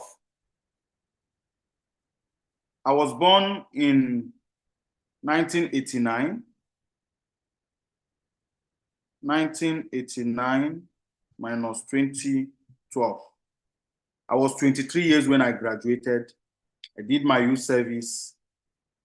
I waited 1 year for my internship. So I was 24, did my youth service 25, started at 26. Are you up to 26, Theodore? No, I'm 24. That means I actually started seeing patients and treating patients with my partnership in Abaji at that age, and MRTB didn't say anything to me. So I think we should give the young people a very good chance to start. There is no age restriction that I know of. No, like I don't mean a personal practice, like an actual clinic. There is none. It's business. There is none. There is none. Like, how much capital do you think one can use to start like a private clinic? Just maybe a room, starting from a room, then after some time you expand. Like, how much? Okay, so where do you live? I live in Abuja, but I just came back to Akko. Okay, good. So you live in Abuja. Yeah. A room and parlor in Abuja costs about 2 million now. Yes. Very good. Now that is 2 million. written. To renovate the room depends on your quality and your tastes. That's also for you to determine. Now, you have a treadmill of, if you want to use a treadmill, you have a treadmill of, I didn't have a treadmill when I started, actually. And you can see who was the person that commissioned my clinic, the current MRTB registrar. He was the NSP president then. That's why he said from what he learned from me, at starting from a single space with just minimal thing, he now wants to encourage young physios to start. So that's why we now have different tiers. You just look at the basic things that are necessary for you. I don't know the cost of things in the market now, so I may not be able to give you a budget, but it's just for you to write what you want and you find out how much it costs you to start. Hope that answers your question. Yes, sir. Sorry, please, another question, please. As regards to this opening, this thing, this month I opened, I don't know whether it makes sense or it's a wise decision I made. I opened a company account, a company business with CAC. Beautiful. Yeah. Beautiful. And I don't know, like they were saying something about tax system, like from 2026. And Yes. I'm like, it's kind of discouraging me because I am yet to get, because of the whole what do you call it, the whole December stuff. So there is nobody Yes. that's actually wanting to like give out rent this period. Like everybody's like, oh, they are renovating till next year. So I don't Yes. know. Do you think if I start operating, would they start charging? Knowing that I am an infant in company, like I'm just starting. Like now, small businesses get tax break. Tax people never asked me any question until like 4 years in Amazing Physiotherapy. Healthcare businesses also have a tax break. So cumulatively, you only pay tax as a business. In fact, it's a good thing that they said that you open the company account.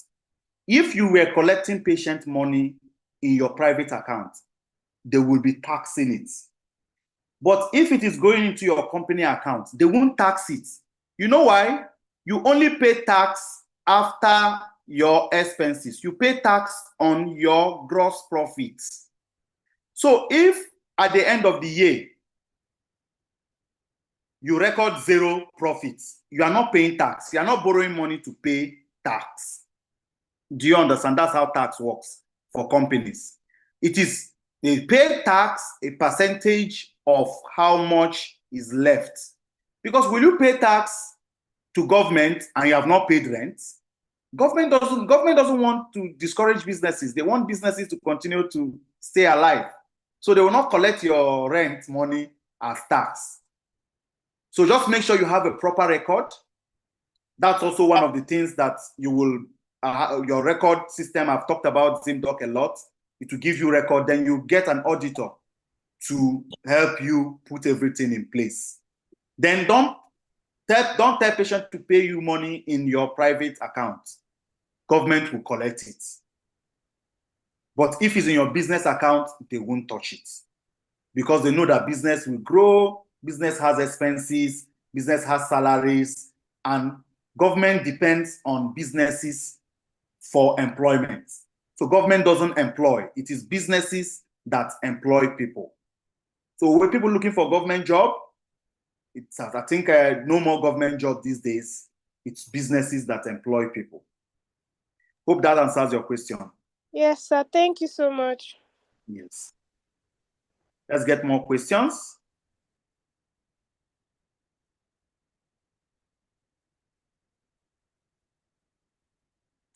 Let's get more questions. We have 1 minute to go.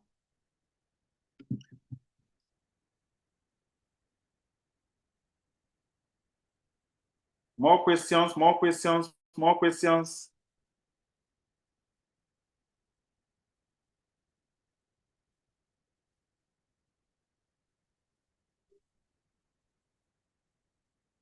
More questions.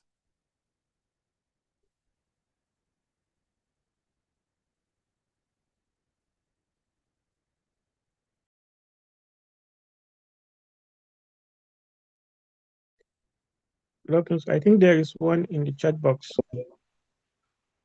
I have a question, sir. Okay, go ahead, please. My name is Bryce. In the absence of any question, okay, no, there's question. question. There is question. Yes. Yeah, I have a question. Yes, go ahead. Considering opening a startup like a new physiotherapy center, yeah. What would be like the price range that a new startup will be able to charge its patients, like let's say per like a 10 session or 12 session?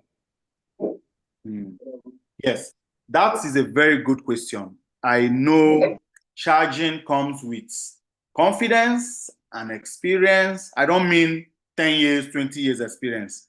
Experience is you see a patient today, you know what to do tomorrow. But everything boils down to confidence. Everything boils down to confidence. I will tell you what I did. I started charging in 2017. I started charging 10,000. Now, if I charge the first person 10,000 and I'm able per session, then I was still doing per session.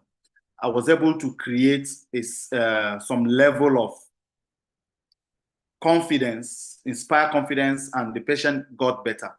I'm like, okay, if I charge this person 10,000, let me push myself a bit and see what I can do.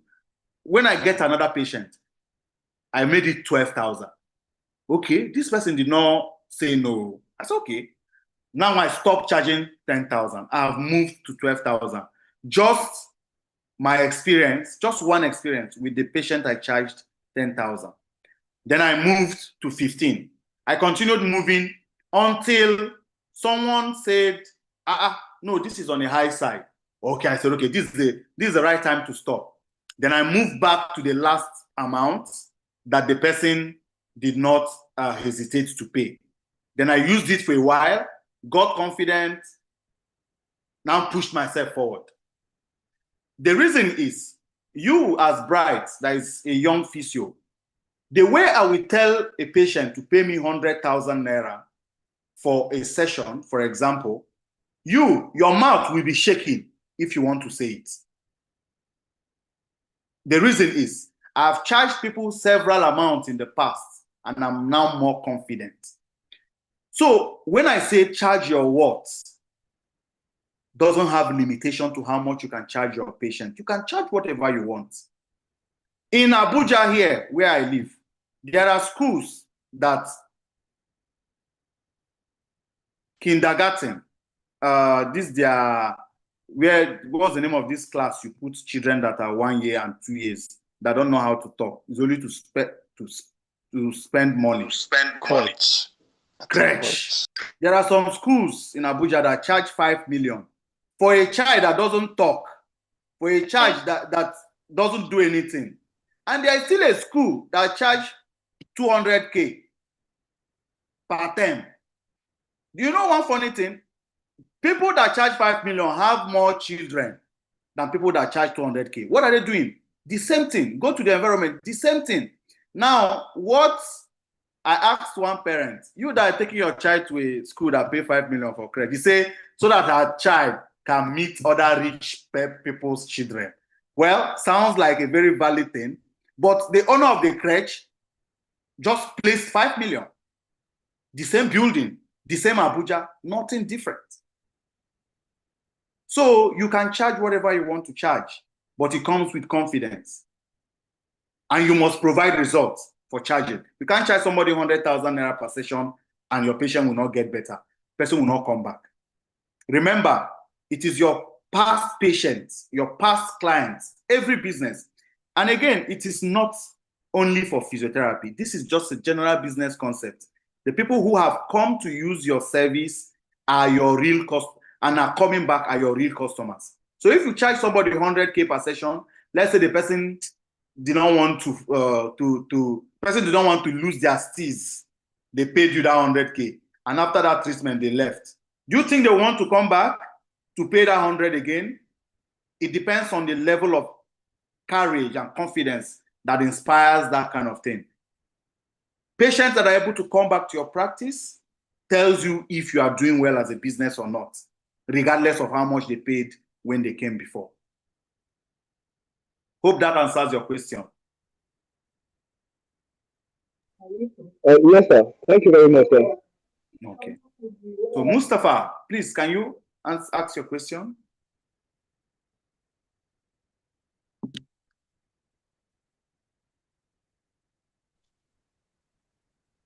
I don't know if you can hear me. Good afternoon, sir. Thank you for this wonderful presentation. Thank you. So I have some question and I needed some advice actually.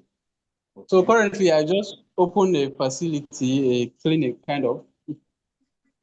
So it's quite a long journey and it's taking so much.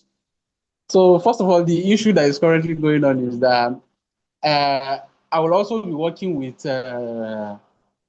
state governments, like working in the hospital now. So I don't know, I'm finding it difficult to know if how I'm going to manage the two now, managing my clinic and working in a hospital facility. So it's quite a bit challenging. That's first. Then secondly, just the clinic itself, just how to like build it, to how to make progress, how to grow it better, getting patient, other. Well, the second, let me start with the second one. The second one is the reason why you are here, and I will assume you've been listening. So the second one has been answered because that is all we talked about, how to solve. Well, the first one depends on you. You is something I trust you. You are somebody I believe can do it. You are young. You have the energy.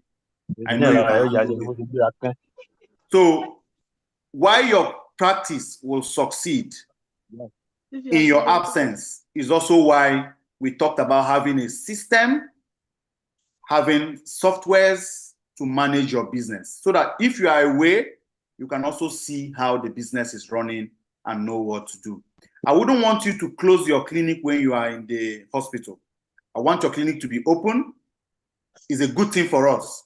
You could employ somebody who does not have a job. That's how we grow.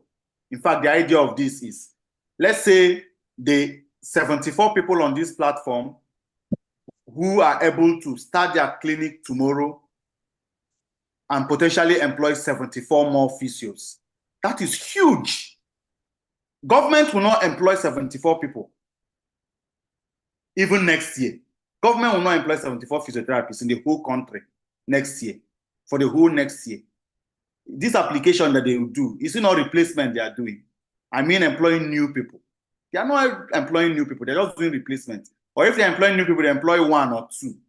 But if the 74 people here can take action and open a clinic, which is possible, and employ 1 physio each, we have 74 new people that are employed. Private practice is what is our solution to unemployment, not government. So thank you, Mustafa. I hope that answers your question. Yes, sir. Yes, thank you so much. Yes. So, Jubril, over to you. Yes, private practice is our solution to unemployment, not government. Let's end it on this note. We will sincerely thank you for this in-depth. I'm sure everyone will say we've done justice to the topic. And sorry, we hope to sir. see. Good afternoon, sir. Okay. Sorry, can you hear me quickly? Yes. Good afternoon, sir. Few seconds, yes, please. yes. Go ahead. Yes, thank you for the wonderful presentation, sir. I typed a question on the chat box, and I don't think that has been answered. Okay, please. The can question you ask is, yeah, let me quickly go through it. The question is, when you have a private patient with a kind of bad prognosis, like a patient that suffers stroke with just plegia of the upper limb. Yes.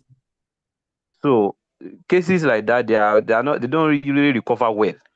How do you go about that kind of patients, like charging and everything?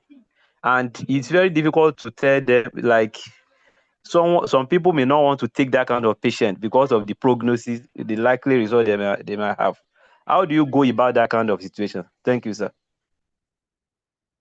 So, well, you're a sincere man.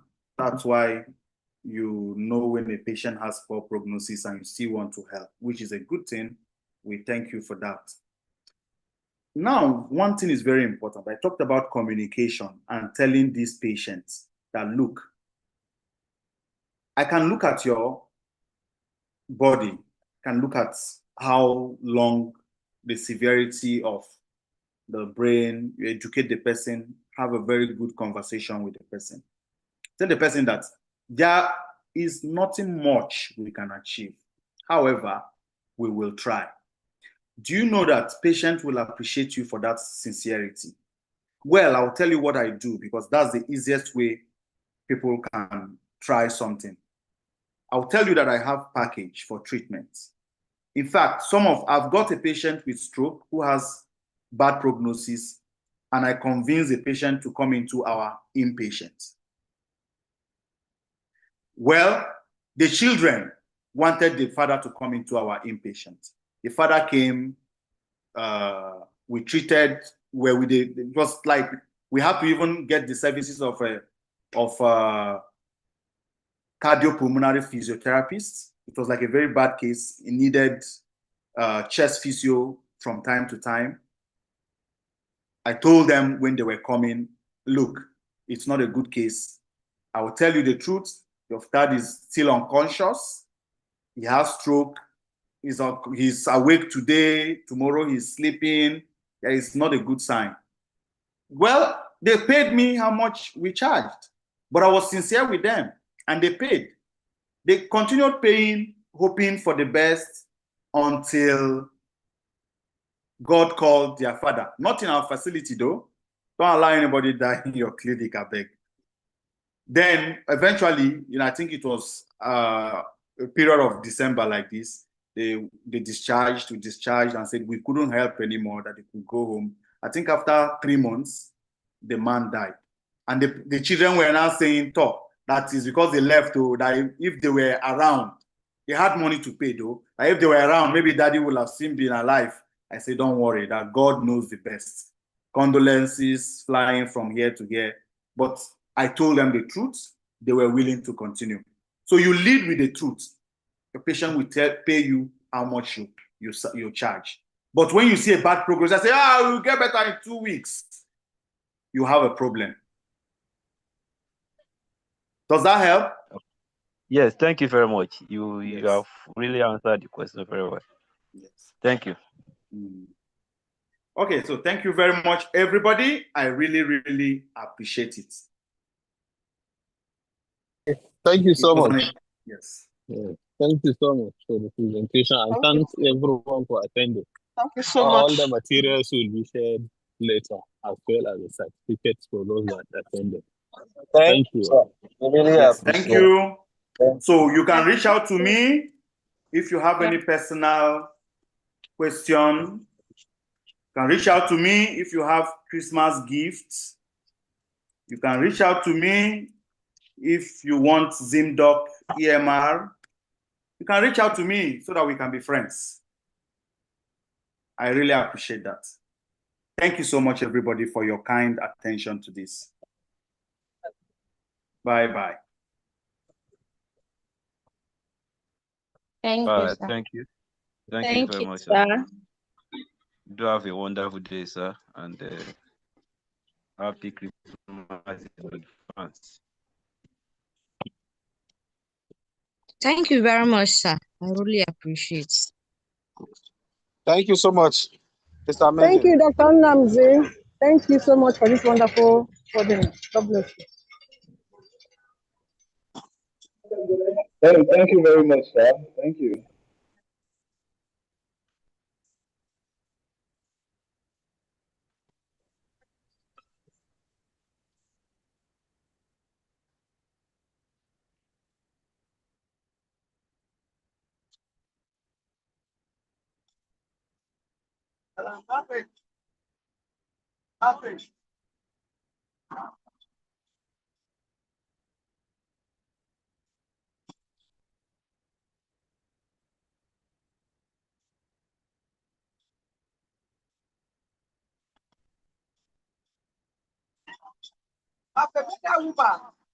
Let it put oil, 4 can. You don't finish your come, you're not going to come. I don't know. And that way you'll be able to come. And then we're not carrying and that's the way now you're talking to you. It sounds like something else. That's a friend.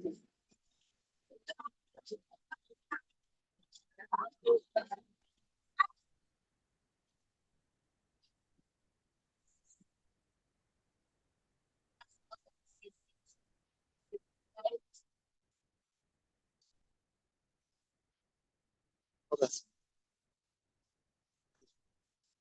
Sorry, you did. Yeah, sorry.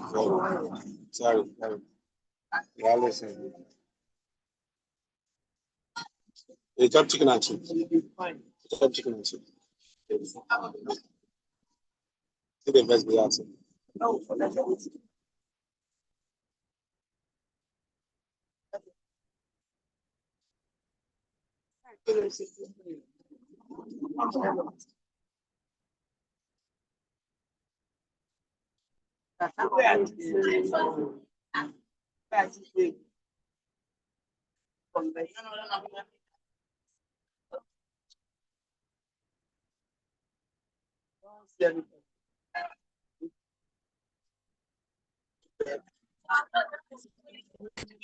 By them, you know, best.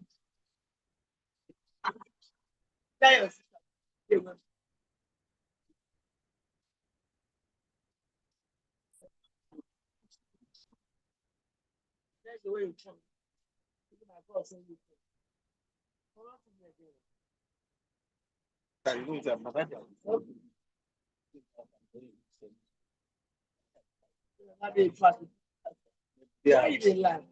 I tell you now, don't ever get out. Level 4 house, no carry everything. Or you carry me. No, be that's not. I don't look my sisters. Oh, because you know, okay, yes, but you get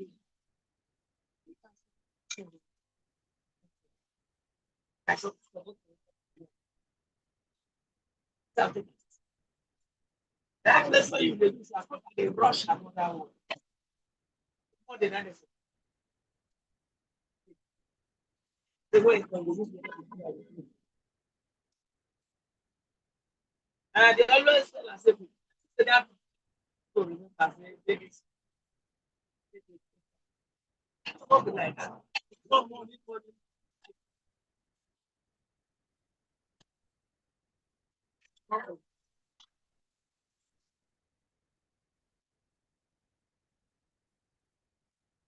What's something happening? Hey, when they say, well, if when they come and stay with you, you must see the way I they shout. That's my fault. Nonsense. You know the everybody. You know.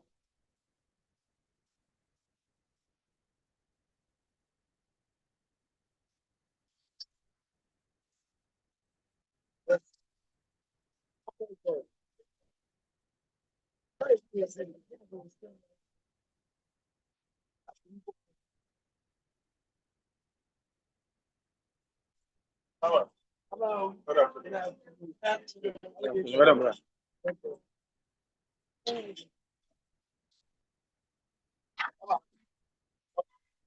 Well, God, that was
Last fall,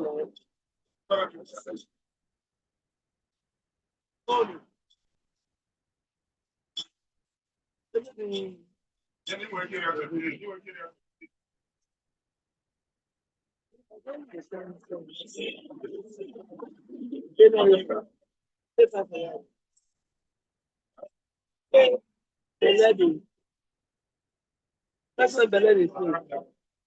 We don't need to calculate the 5. Let the killer. Yeah, no, class itself. Especially this yesterday. Don't give me 5. That's not that one. Don't give me. I don't know. I'll be fine.